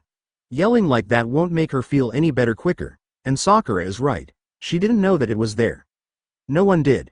If I knew, I wouldn't have asked Sakura to get me herbs, and she wouldn't have asked Hana to help her. Naruto just growled. It still confused her on why he would be so angry with Sakura and Sasuke. Taking a deep breath, she whispered, Naru, too. Naruto had turned around and stared at her with wide blue eyes. Though, his face that once held rage was now washed away with the feeling of relief. He walked over to her and helped her sit up. Holding up a cup of strange-looking tea, Naruto tried to get her to drink it. But, Hinata had turned away. Blinking slowly, Hinata felt really tired. Looking back up at the blonde fox spirit, Naruto whispered gently, "Go ahead and sleep. I'll look after you, I promise." Hinata wasn't sure if he had meant what he had said, but she did fall asleep. Her mind, filled with nothing but sweet dreams, of herself and Naruto. Though, when she had woken up later that day, Hinata saw Sasuke working, but no Naruto. It made her wonder if Naruto only said what he said was because he felt sorry for her. Hinata sighed softly. She never knew what Naruto felt for her. Like, did he only feel sorry for her? Did he only look after her cause of something else that she didn't know about? Sighing once more, Hinata picked up the dirty towels and took them to the laundry room. Then, she would get back to working on polishing the floors and getting rid of the mold that was in the room. Though, she would have to wear a mask just so she wouldn't have to deal with the stench. Though, the more she thought about it, the worse the smell became to her. Shuddering at the very idea of the scent growing, it made her skin go a little green. It's all right, Hinata, it's just cleaning. You do this all the time at home, Hinata thought to herself. Though, when she looked at the room, Hinata couldn't help but smile, happy that the room was spick and span. Giggling a bit, Hinata walked out of the room, wondering why everyone was panicking. Blinking innocently, she walked to one of the spirits and asked, "What's going on?" The spirit had a bowl cut, really bushy eyebrows and a green spandex suit. She didn't know who he was, but when he stared at her, his skin was a little pale and filled with fear. The bug spirit isn't happy with the entertainment that does anything. We're going to be swarmed by bugs till we're overrun and shut down cause of them, shouted the spirit, only to run away, shouting something like, "I can't let my fiery youth go under." Though, Hinata sighed and looked over at the stage. Sitting there was a man with a high collar coat, spiky brown hair, almost like Naruto's. "My bugs and I are not happy," said the man with an emotionless voice, one that sent chills down Hinata's spine. How was it that someone could talk like that, and send chills down anyone's spine? She wanted to run, wanted to hide. But, she had to do something to help, didn't she? She had to do something so the bathhouse isn't overrun by bugs and her losing her chance to get Keba out of here. Running to the back of the stage, Hinata went through the rack of clothes, wondering if she could find a dress that she could wear. Though, she didn't think that she could find anything, till her eyes fell on an orange dress with a black sash around the waist. It looked like it would fit her. Taking a deep breath, the young woman grabbed it and started to get dressed. Then, she went onto the stage and tapped the microphone, happy that they had that here right about now. "Hi, I'm Hannah, and, well, I have a song that I heard a lot as a child and I'd like to sing it if you don't mind. And, yes, I am a human working in a spirit bathhouse," Hinata said with a small smile, happy that this was her chance to do something a little helpful. "Until each and every day sinks, while being covered in mud. It's hard to give up those days that I innocently went through. Because even for a dreamer like me, that's that, after all, here I am. You may not wait, like the jigsaw puzzle, someone's yes would be the same as no for you. Because you always have to be free, when tomorrow's wind has cut through and left the puzzle with missing pieces. Even then, no one's going to blame it, the wind." Hinata never knew that anyone would start playing the piano as she sang. Unless, it was a spell that was playing the music that was playing in her heart. It would be the only thing that would make sense in this world right now. For, she wasn't just in the spirit world, but in a world filled with magic. That was something that Hinata could sense right now. Her eyes slowly drift closed as she kept hearing the music as it roamed her mind, her heart, her soul. That day, dreamers like ourselves believe that we're not wrong. Be able to traverse the raging ocean. 'Cause we know the pain in your heart as well. Even if you get off this ship and live in a different world. In the end, you will surely smile, though. When she had opened her eyes, Hinata saw Naruto standing behind the crowd that had started to gather around the stage. Listening to her song, though, what she didn't expect to see on him was a soft and tender smile. A smile that made her knees go weak, one that made her heart beat faster and faster. And, she could literally feel the blood rushing to her face to make a soft blush. "Why is he here? I thought he was busy with Orochimaru," Hinata thought as she kept singing the words. Not wanting to skip a single beat, fearing that if she did then she would lose the crowd. We still have the dream taking with us this feeling that we were entrusted with. Tears had gathered at the corners of her eyes, as if she was happy to know that he came for her. Came to listen to her sing what was in her heart. She didn't know why she even sang this song, but it felt like it was a song that had formed within her heart when Naruto showed up in her life. It was so strange to have such a wonderful and beautiful song living in your heart when someone appears in your life. So weird. Yet at the same time so beautiful. She may not know anything about Naruto, but she thought that he was the most wonderful man she has ever known. She closed her eyes once more, trying to get the last of the song out for the spirit world to listen to. She wanted to finish this song, wanted Naruto to hear it. And yet, she still didn't know why that was. "I'll go fight with the stormy ocean and the pain today. So that our promise won't turn into a lie. And someday, for you who left our ship and now lives in a different world." Hinata had finally finished the song and had opened her eyes, her dark lashes fluttering as she slowly lifted her eyelids to stare at the stunned crowd. She couldn't have been that bad, could she? Holding the microphone close to her chest, Hinata thought that she was going to change into something now, for even Orochimaru was here. But what had snapped her out of her trance was clapping. Looking over at the man that had sat in the front row, he was clapping. And he was smiling even through his sunglasses. Blinking in confusion, Hinata had listened to what this man had to say to her. "That was very well done. I think this bathhouse deserves an extra tip," said the man as he walked over to Orochimaru and handed him a lot of gold pieces, which had confused Hinata, guessing that was the currency in the spirit world. Though, what she hadn't expected was when Orochimaru walked onto the stage and smirked at her. "You've done well, Hannah. You've given us a lot of money from that rich bug spirit," Orochimaru said with a grin, and laughed loudly. Which had only confused Hinata all the more. She hadn't expected the owner to be so happy, if the word was right. Though, Hinata just bowed a bit and went back to change back into her other clothes. At least then, she could get back to work, and dump that mucky water. Shuddering, Hinata walked toward the sliding door to dump the dirty water. Though, before she opened the door, Hinata frowned. It was raining. The scent of fresh rain always bothered her. She never understood why that was, but it was just something that bothered her.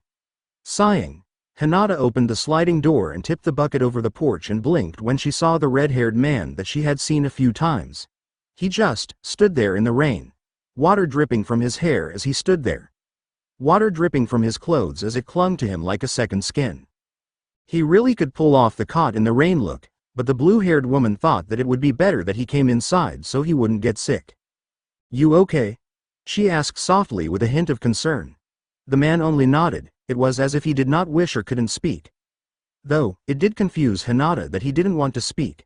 But, the more she thought about it, the more she thought that maybe he couldn't talk. For, each time she had seen him, Hinata just couldn't recall hearing him speak before. "Are you a customer?" she asked, tilting her head to the side, her hair falling past her shoulder. He didn't answer or do anything. Frowning, Hinata just smiled, saying, "You can come in, better than being out in the rain. I'll leave the door open for you. Just close it behind you, okay?" With that, Hinata smiled and started to walk away as she carried the bucket, thinking that maybe she could easily get the bathhouse some more money. Though, as she walked, Hinata saw something falling. Blinking in confusion, she looked in the bucket and saw some weird ointment. It was weird. It looked like it was something that healed wounds quickly. Though, next to it was some kind of herb. Shaking her head, Hinata thought that maybe the herb could save Keba. Grinning happily, the young woman went to hers and Sakura's room to get dressed since her shift was done for tonight. Though, as she got dressed, Hinata wondered what items she got was for. Taking a deep breath to help calm her nerves, Hinata set the things in her work clothes in the secret pouch that she had made. "I just hope those items will help," she whispered to herself, sighing softly. Hinata had stripped down into her bra and panties as she reached for her night clothes, only to blink when she saw a note. Tilting her head, she picked up the note and read the fine print. "Miss Hyuga, I know of your predicament and I foresee you in great pain. And hope that these items will help the one that you hold deep witm, the insect spirit Shino." That's weird, Hinata thought to herself, only to set the note in her robe before picking up her pajama pants and started to slip her legs through the holes. Though, she heard the door open, thinking that it was Sakura. Quickly getting dressed, Hinata walked over to Naruto and gently tugged on his arm. "It's okay to look now, Naruto. What did you need?"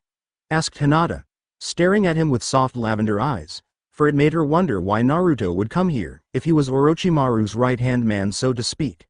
Why would he be here to speak to her? Slowly, Naruto pulled his hand away from his eyes and took a deep breath, though his face was a little red. Looks like spirits could get a little embarrassed after all. Staring at her with his steel blue eyes, he calmly said, I wanted to say that you did great today. I never knew that I could what?" asked Hinata as she tilted her head to the side, though she hoped that it wasn't a bad thing that he was about to tell her right about now. Looking up through her lashes, Hinata kept her ears open as she tried to listen to what Naruto was going to tell her, preparing for the worst, thinking that he was going to tell her something that she didn't want to hear, but at the same time, she was hoping that the fox spirit had something good to say. "You sang so beautifully that it felt like I was." Hinata tried to think on what Naruto was trying to say, thinking that whatever he was going to say would be even more beautiful. For right now, her heart was already fluttering in her chest. Felt like butterflies were in her stomach, but she didn't know why she was feeling like this right now. But, it was a good feeling. A great feeling, something that she's never felt like this before, not even with Keba.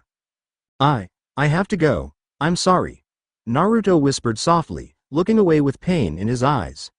Hinata felt like her heart had just shattered. Again, she didn't know why that was. Why was it that she had all of these crazy emotions within her? "Hinata, I'm gonna leave tomorrow, so I won't see you again, I'm sorry." He gave her a small smile before walking out of the room. Though, as he left, Hinata felt something leave her. It was like he had taken her heart with him. "But why do I have this sudden feel of dread? Like something bad is going to happen." Though, meanwhile in the bathhouse, the red-haired man walked along the walls. His smile was wide and almost sinister. He couldn't help but laugh softly as he walked around the darkened rooms within the building. It was as if this place would become his own personal spa. And no one would stop him. Laughing, the red-haired man saw someone walking into the room he had walked past. "Lights out means lights out.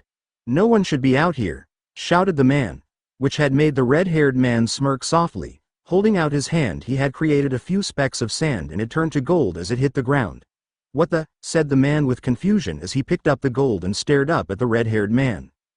"I want you to feed me," Give me a bath, and I want you, along with everyone to serve me," said the red-haired male with a sinister voice, which had the man's eyes filled with envy and greed, though that itself made the man smile. For if he had the entire bathhouse working under him for gold, and then he will get his real prize. Naruto stood before his master, staring at him with his emotionless blue eyes as he was receiving his orders, though for as long as he could remember, Naruto had been fighting Orochimaru's control. But his body wouldn't listen. It seemed like the only time that he could fight it was when he was with Hinata. She was the reason for his strength and would do anything to protect her. Taking a deep breath, Naruto waited for what Orochimaru had to say. Which, to him, felt like it was taking forever. No matter how long Naruto thought about this, it made him wonder why Orochimaru made him do all of this. It made him think about a lot of things. Like, why did Hinata look so familiar to him? Like, he met her in 2 different lifetimes? That was something he never understood. He knew that humans were reincarnated time and again. "What did you need me for, Master Orochimaru?" asked Naruto. His voice sounded so emotionless, it was as if he wasn't in there, like his spirit itself had left him and it was just his empty shell speaking to the white-skinned man. The man spun in his chair to the point of staring at Naruto through his gold snake-like eyes. Sometimes it made Naruto wonder on how many reasons for Orochimaru to even make any kind of business if he looked like that all the time. Though, Naruto knew that whatever Orochimaru had planned, that it wasn't good, and that in itself was something that he didn't like, for it normally ended up with him getting hurt and having to hide the pain that he was feeling right after.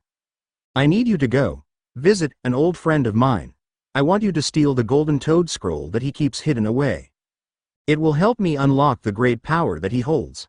I shall learn the magic powers that I could easily master to crush my enemies," Orochimaru said with a dark laugh, one that almost sent chills down his spine, something that Naruto had grown accustomed to over the years.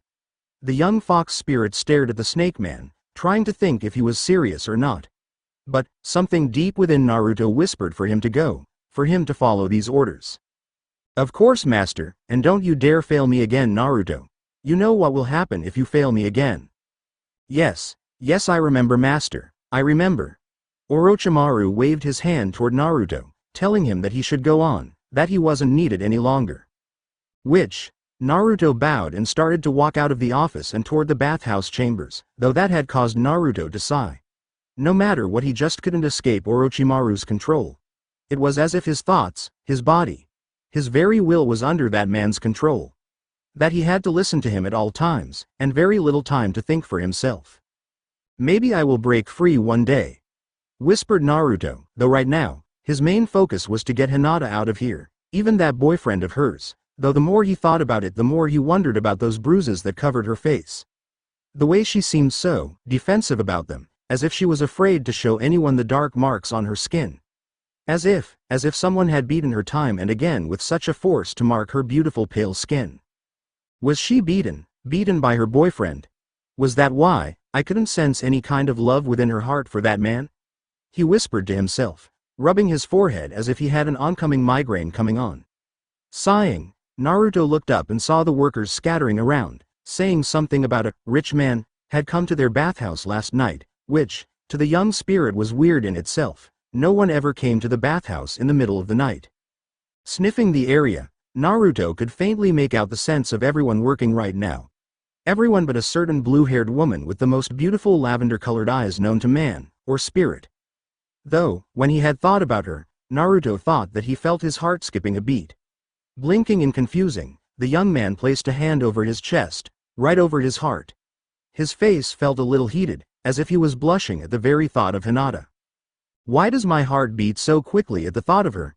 Naruto asked himself, not really sure of the feeling that was flooding his heart. Though, he quickly shook the thought from his mind and kept on walking. He had to get to the front gate so he could transform and leave. Since he couldn't very well fly like other spirits, he relied on his speed. He was the fastest spirit around. And nothing could take that title away from him. Shaking his head, Naruto tried to think of anything but Hinata. She threw his senses off and that bothered him, but the only thing that bothered is the fact that she had a boyfriend, one that possibly had beaten her time and again. Soon enough, the young fox spirit had heard himself growling with rage, feeling his fangs and claws growing from looking more like a human man's set of teeth and nails into the claws and fangs of a fox. So many thoughts went through Naruto's mind, like what this Keba man did to Hinata. Slapping her, hitting her, beating her, but what had bothered him the most was if Keba had taken advantage of her. That was a new level for the world of humans. Men taking advantages of young defenseless girls like Hinata. Growling more, people got out of Naruto's way, fearing that he would slash at them if they stood in his way. But he didn't even notice them. His mind was filled with the desire to kill Keba. But he fought that off, knowing very well that he couldn't risk upsetting Hinata over anything, and killing that useless man was one thing he knew would upset her. Though, he wasn't sure why that was with the way she was treated by him. Taking a deep calming breath, Naruto tried to calm himself down. His blood boiled in his veins, he could feel it, it was like molten magma had replaced his blood, the desire to kill, the desire to take Hinata as his, it was coursing through him, and it frightened him greatly. Naruto had almost lost it when he had walked in on Hinata. When he saw her in what she wasn't wearing, it almost set him off of the edge. And it took all of the free will that he had remaining within him, the bit of free will that Orochimaru didn't take from him. Naruto was brought out of his thoughts by a new scent. It was a scent that he didn't remember being around here before, but it was one he remembered from the past, but he couldn't think on what it was, or who it belonged to. The memory was so deep within his mind that he just couldn't remember right now. Taking a deep breath, Naruto looked around thinking that he'll see the source of the scent. Maybe, if he saw who it was, that he would remember, though, for him that was nothing but a thought right now. "Something wrong, Master Naruto?" asked a familiar voice coming from next to him, which the voice had brought him out of his thoughts, causing him to stare down at a pink-haired girl, Sakura. As she stared up at him with slightly concerned green eyes, he knew that she hated to show him concern in public, but only did when she had a feeling that he was upset about something. "I'm fine, Sakura. Just have a lot on my mind about Hana, but do me a favor, will you? While I'm gone, I need you to look after her. And keep her away from the new customer. I may not know who it is, but I feel like he's bad news." What he had said, Naruto felt like he had said something similar to that, somewhere in a different place in time. But again, he couldn't remember where or even why that was. The young fox spirit rubbed his temple, fighting off a pain that wanted to settle in his head. But he kept fighting it off. He had to keep walking, had to get the scroll that Orochimaru wanted. Even if he didn't want to do it, he just had to. Letting out a shaky sigh, Naruto walked on ahead. He was close to the bathhouse's entrance, and he could feel himself shifting into his spirit form. The form of a raging nine-tailed fox. Yes, he hated that form of his with a passion, for in that form he had the power to destroy anything if his anger got too out of hand. A flash of a woman in noble clothes flashed through his mind. A beautiful smile, blue hair, and lavender eyes much like Hinata's. But it wasn't Hinata, was it? No, it was someone else, someone he knew in the past. Another human's lifetime. Growling, Naruto couldn't think on why he was so mad about not remembering at all. Ever since he saw Orochimaru that one day, he had lost most of his memories, no, more like, all of them. But Hinata, she was bringing back some memories that he never knew that he had. Closing his eyes for a moment, Naruto saw nothing but Hinata's beautiful smile. She was so happy and carefree. When Keba wasn't around. But, otherwise, she was frightened and wanted to protect her. "I want to kiss her," thought Naruto with shock. He just didn't understand any of this. The thoughts that flashed through his mind, like kissing Hinata and so much more than that. Shaking his head, Naruto walked outside as he felt his form shifting. Bones breaking, skin stretching, it all happened so fast that Naruto didn't have time to process all of the pain that was shooting through his body that he didn't feel a thing. Opening his now crimson eyes, Naruto looked around to be sure that he had fully transformed this time. 4 long legs, 4 paws. Turning to look in the water, Naruto saw the face of a fox staring back at him. Smirking, he saw the 9 tails swishing behind him in a gentle manner. Time to go and get that scroll, thought Naruto as he started to run off, though what he didn't know was that he was also running off to his very doom. Hinata yawned softly. She wasn't sure how long she had slept for, thinking that maybe she had slept in since she didn't see Sakura, which was saying a lot. Tilting her head, the young woman got up and walked over to the sliding window and saw the smoke coming out of the chimney, telling her that Sasuke was already at work. But, then wouldn't that mean that I slept in? Hinata shouted with fear, Quickly she got dressed as quickly as she could and ran down the stairs. Thinking that if she was any later then she already felt like she already was, that Orochimaru would transform her into something that she didn't want to even think about it right now. Reaching into her dresser, Hinata pulled out her shirt, her pants and apron. Then, grabbed the ribbon that she used to tie her hair back. Once she was sure that she was done getting ready, she ran out of the room and down the stairs. Many other spirits were running around with trays and trays of food. Some with some bath towels and scrubbers that she knew was for their feet. Which, to her, didn't make sense right now. Who could be here that has everyone in a rush? She had been here for a while and never has she seen anyone in such a rush here. Who could be here that could be that important? Hannah! Shouted a random voice, causing Hinata to turn and stare at a short woman that looked like a mix of a fish and a dog. Which kinda made her think of a terrible mix right now. It almost made her shudder at the thought right now, but she kept that to herself right now. We need you to sing for the rich man that arrived here last night. He wants to hear you sing. Why me? There have to be here lots of people that can sing better than me. Yes, but he asked for you. Do you know him in any way? Asked the spirit with a tilt of her head, which only made Hinata even more confused, for the only spirits she knew were Naruto, Sakura, and Sasuke. No one else would even want to get near her to get to know her, and now some rich man wants to hear her sing. That was as confusing as finding out about the spirit world. No, I don't know any spirits that are rich, Hinata calmly said, though to her it almost sounded like a lie to her for some reason. Sighing softly, she walked over to the stage and put on a blue silk dress this time. Thinking that it would be weird to wear the same dress again, sighing softly, Hinata walked out onto the stage and looked around, hoping to see anyone that didn't belong here. And she did. It was the red-haired man that she's seen a few times. But, how did he know that she could sing? Shaking her head, Hinata started to hear the music of some random song that she heard as a teenager. A mixture of both English and Japanese, something she never understood, but to her it was a good song and thought that it would fit for tonight. I brush against the freckles that I hated so, but life goes on and I heave a little sigh for you. It's heavy, the love that I would share with you, then it dissolves like it was just a sugar cube. Hinata looked at the man that sat before her. He was just staring at her, brought chills down his spine. As if he had won something. But what that was, she couldn't be for sure what that was. Taking a deep breath, Hinata looked out toward the window, wondering where Naruto could be right now. Wondering, he was okay right now. It made her worry that he wasn't here with her, but why? Now the little pain sitting in my heart has shrunk in a bit, but it really doesn't hurt me now.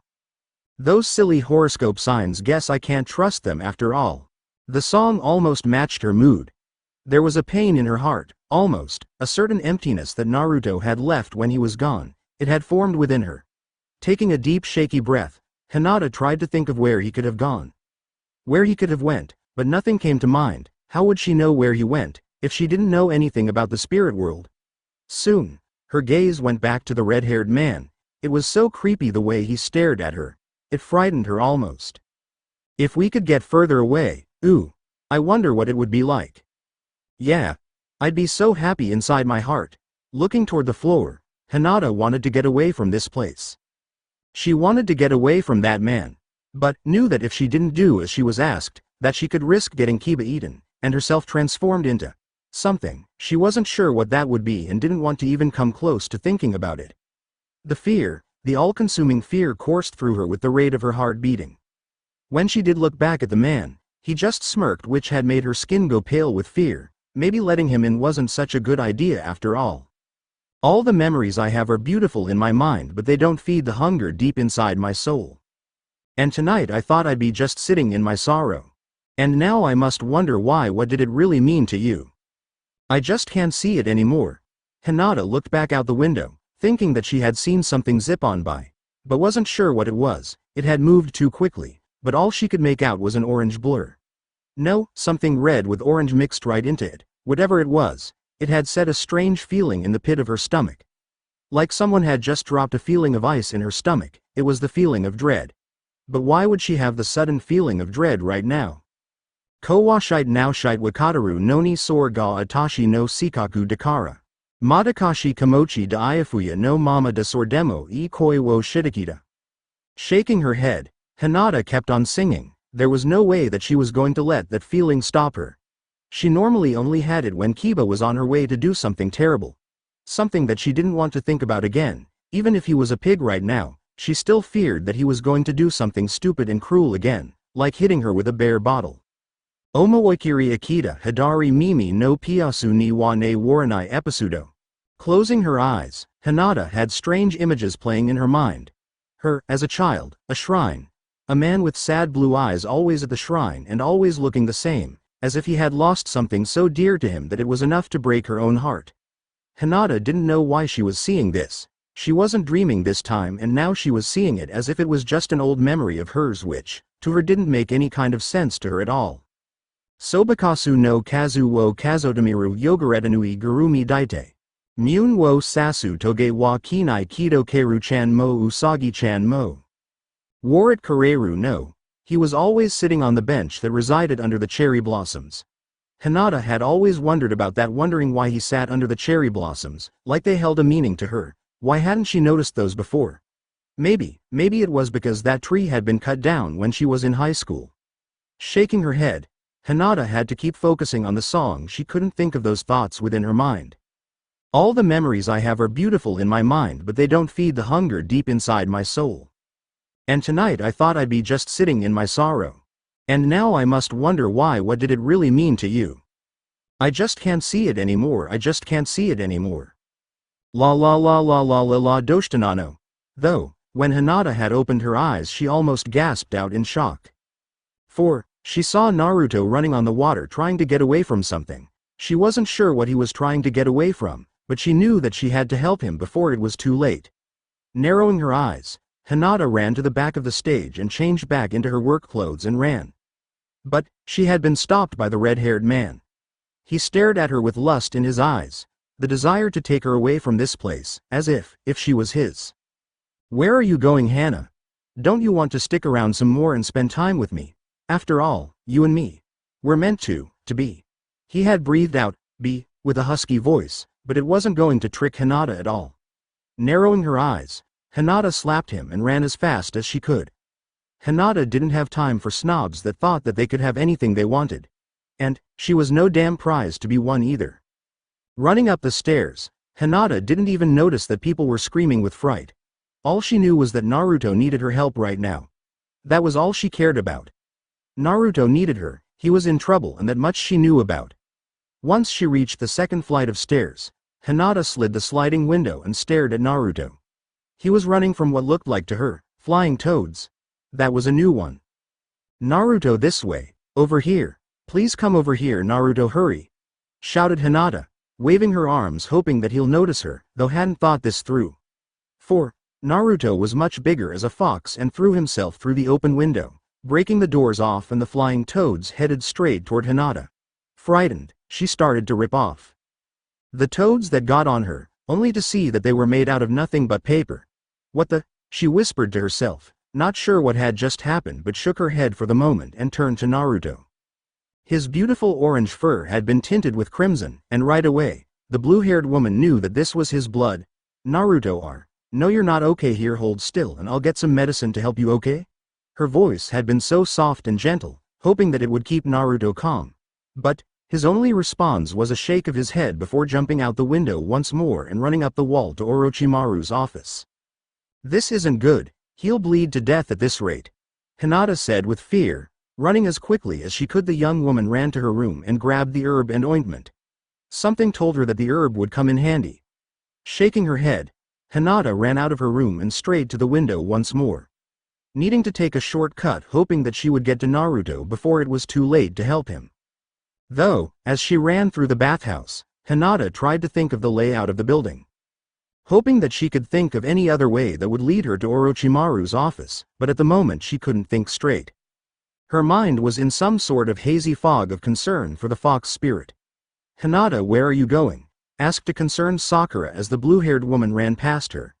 Hoping to get to the elevator, but it was blocked off by some of the workers cause of the rich man that was still here. Hinata ran away from the elevator. Maybe she should just do something risky. Yup, totally going to do something risky and stupid, though at the moment Hinata would risk anything to save Naruto. Just hold on a little longer, Naruto. Just a little longer. I promise that I'll get to you, to help you. thought Hinata with determination. It would be her new resolve, to save Naruto. Though, when she had turned around, Hinata saw it. It was him, the rich man. "Move out of the way, people. He's coming through," shouted a small frogman as he walked in front of the red-haired man. Go pale, for the man seemed to stare at her with a lust that made her want to run for the hills. And that in it had frightened her, for this man seemed to be worse with the desire than Keba. And that was saying something. "You human, get out of the way," shouted one of the other man's spirits, but Hinata just stood there, trying to see if she could get around them. Though, the man just narrowed her eyes on Hinata and tried to grab her before the red-haired man threw him to the side and stared at her with a small smile. "Hello, my dear, I've been waiting a very long time for you to be reborn," said the red-haired man, though when he saw the confused look on Hinata's face, he just chuckled, saying, "I'm sorry, I had forgotten that when reincarnated people don't have memories of their past life. My name is Gaara. I was once a proud prince, and you and I were to be married till you had fallen for a spirit and rejected me. Though, I am happy that it didn't happen again, that I could have influenced your choice this time." Hinata just narrowed her eyes. This man thought that she would be his because he knew her in a past life? That she was to be his in a past life? "I don't belong to anyone, Gaara. I won't be yours, and I will choose who I will love. And that isn't you and will never be you." But the red-haired man didn't like that answer. No, his eyes went dark as he grabbed for Hinata's arm, which had caused her to yelp and slap him across the face before running off for a way to get to Naruto. Running as fast as she could, the blue-haired woman saw a window and thought about something. Tilting her head to the side, she looked out the window and saw a pipe that led to a ladder, and that went straight to the top. Smirking, Hinata opened the window and walked out onto the ledge. But what she hadn't been expecting was the wind that was blowing by her. Holding onto the edge of the window, she took a deep breath. "Just remember, Hinata, remember what you're doing, and who you're doing it for," she told herself, hoping that would psyche herself up a bit. That it would be enough for her to gain the courage that she would need to do this difficult task. Taking one last deep breath, Hinata ran along the pipe, hearing the bolts coming out of the wall as she ran, which started to move away from the wall the further away she ran from the window. Finally, Hinata grabbed the ladder and took a few deep breaths, hoping to calm her nerves, only to start climbing up the ladder. Not wanting to waste any more time than she already did. For fear that if she took any longer than she thought she needed to take, that it would make Naruto have less of a chance of surviving. "Hold on, Naruto, I'll save you, just hold on," Hinata grunted out as she climbs up the ladder. "Naruto, did you get the scroll for me?" said Orochimaru as he smirked at the blonde man that was stained in his own blood. His only answer was a slow nod. When Naruto had arrived to Orochimaru's office, he had changed back into a man, or more like had half transformed, for he had the body of a man, but with fox ears sticking out the sides of his head, thicker whisker marks on his face, wilder hair, fangs, claws, and finally the finishing touch, his twitching 9 fox tails. This was a form that Naruto hadn't taken in a long time. The first time, he couldn't really remember, but with the blood loss, it had taken up a lot of his energy. It had taken a lot of his energy just to look like a human. And now, he couldn't even maintain that form anymore. Naruto took deep shaky breaths, trying to think on to keep standing on his feet. His body felt so weak and shaky. "Master, what do you wish to do with the scroll?" whispered Naruto. His vision was already starting to blur. Thinking that he had lost more blood than he had thought, but at the moment, he didn't care, for the fox spirit only wanted to know what this man wanted to do with the scroll before handing it over to him. "I plan to rule over the human world," said the pale man, as if it made perfect sense, though when Orochimaru had said that, it made Naruto angry, for if Orochimaru tried to take over the human world, then Hinata would be in danger. No, what, Naruto?" said Orochimaru with confusion, though Naruto looked up, his eyes glowing red as he tried to look menacing. "You won't have the scroll. I won't let you control the human world.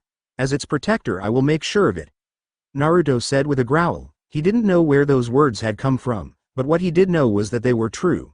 He was the protector of humans, and he would never let anything happen to Hinata. But there was one thing that he hadn't been expecting. "It's sad to hear that, Naruto, sad to see such a fine worker go down the drain." "What are you talking about?" Orochimaru pulled out a single black gun. It looked like it had a revolver, something that he had seen a few times when he traveled in the human world, least, with the memories that he knew of. Eyes widening, Naruto couldn't believe what Orochimaru was doing. That was the shadow gun. Though, before Naruto could process anything that had happened, Orochimaru had shot him. Naruto's eyes were wide with pain that jolted through his body. He could feel a cold chill running through his entire body. It was so cold, so very, very cold. Naruto hit the floor and weakly stared at Orochimaru, thinking that the last thing he would see would be Orochimaru. Though, as the darkness started to cloud his vision, all he could see were images of Hinata, smiling at him, bright and cheerful, even a child version of Hinata. That was something he never expected. Why did he see a child Hinata? Was there more than meets the eye between them? The last thing that went through his mind was one name, Hinata. Hinata thought that she had heard someone say her name, though she didn't bother to process it right now. Once Hinata had arrived to the window, she grabbed one of her hairpins, thanking that her friends had always told her that hairpins were a girl's best friend. And they were right. Pulling the pin a bit, Hinata made a single long thin pole and stick it in the crack and lifted her hand, hoping that she would get the window opened. Though, it took a few tries just to get it open. The latch finally lifted and the window was opened at last. Smiling, Hinata ran down the hall and made a few turns, hoping to get to Naruto in time. Just thinking about the blood, the wounds, it made her skin crawl. Thinking that she was too late, tears started to pool in her eyes. But she blinked them back, not wanting to cry right now. I'll be down in a minute to deal with that man. No matter how rich he is, he shouldn't do this kind of damage just because one human rejected him, said an eerie voice, which Hinata knew right away who it was. Orochimaru. Who would have thought that she would have found his room this soon? Not her, that's for sure. Shaking her head, Hinata hid behind the curtain when she was sure that Orochimaru was walking out of his office. Though, he had turned around for a moment as he said, "Oh, and get rid of Naruto, will you?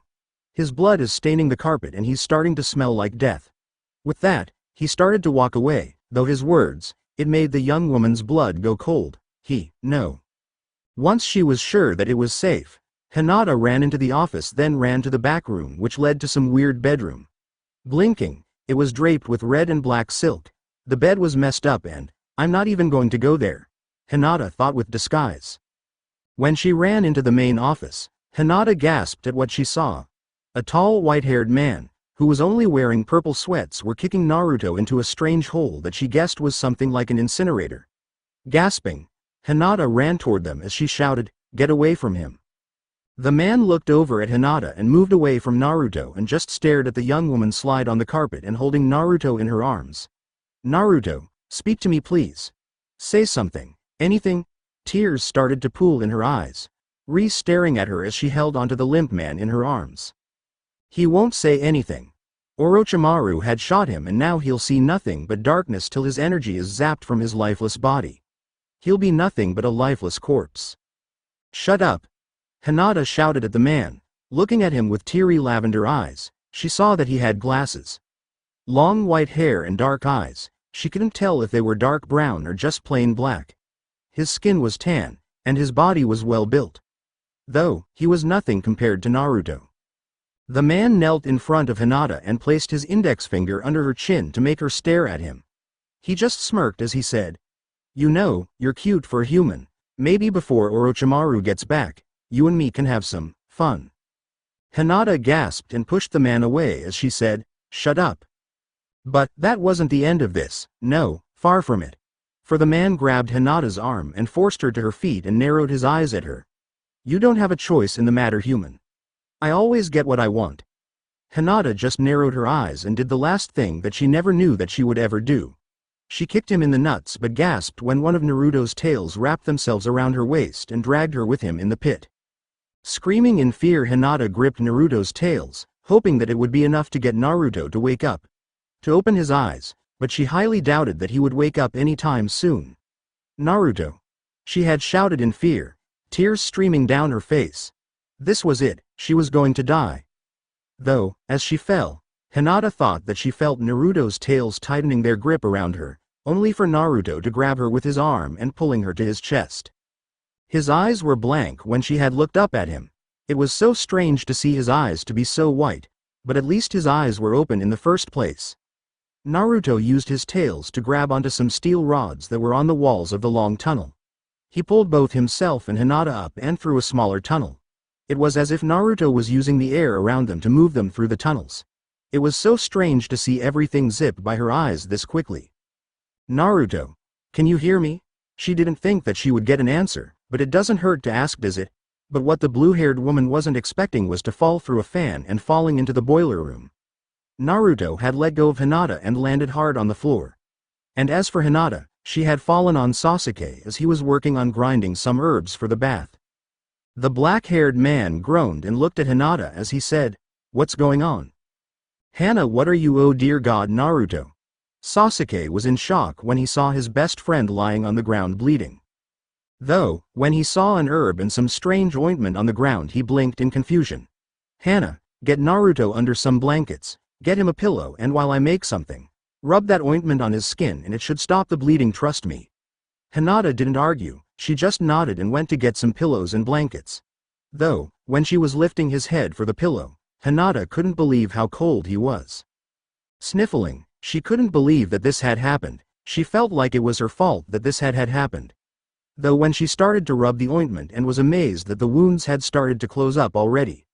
Rubbing her eyes with the back of her hands, Hinata was even more upset when she saw how pale Naruto's skin had gotten in such a short period of time.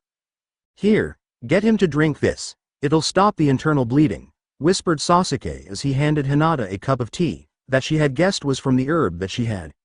Taking a deep breath, Hinata lifted Naruto's head and made him drink the tea. Though, when it was starting to go down his throat, Naruto started to couch and gag, screaming at the top of his lungs, which had made Hinata jump back in fear, but what she hadn't expected was Naruto to cough out a strange golden scroll. "It's the golden scroll of the Toad Sage," whispered Sasuke, though as soon as that was said a strange black slug had been curled around the scroll and ran off. "Here, Hana, catch it in this jar," Sasuke said as he tossed a jar to the confused young woman. But did as she was asked. Running after the slug, Hinata tripped, but out of sheer dumb luck, she had caught the slug in the jar. "Least you didn't killed it and you would have had bad luck," said Sasuke with a relieved sigh, before taking the jar and throwing it into the incinerator, though Hinata just stared at it in shock. She had just seen Sasuke put the lid on the jar, then throwing it into the fire to kill it. "If killing it is bad luck, then why did you just kill it?" asked Hinata with confusion yet a little bit of anger as she stared at the fire spirit, though what he had said had only confused her even more than before. "Luck doesn't affect spirits like it does humans. Only the spirit of bad luck can feel bad luck." "Oh yeah, that made a lot more sense." Looking back at Naruto, she saw that he was breathing a little better now, which to her was a good sign. Looking over at the scroll, Hinata picked it up and stared at it for a moment. "That scroll belongs to the Toad Spirit. Naruto must have taken it for Orochimaru and refused to give it to him, though the reason for it I can't say for sure." "Now what?" "There's a curse on that scroll. Naruto is under the influence of the Shadow Gun, and it's the only weapon that can kill spirits. But, to be under the influence of a curse like this, it's terrible." Then I'll go." Sasuke stared at Hinata as if she was crazy. But, he knew that she was a lot braver than when she first came here. Hinata sure did grow a lot more in only a short amount of time that she had come here. Giving a small smile, he calmly said, "All right. You need to take the train to get to Swamp Bottom." The end. I hope you enjoyed this episode. Remember to subscribe and like this video. See you in the next part.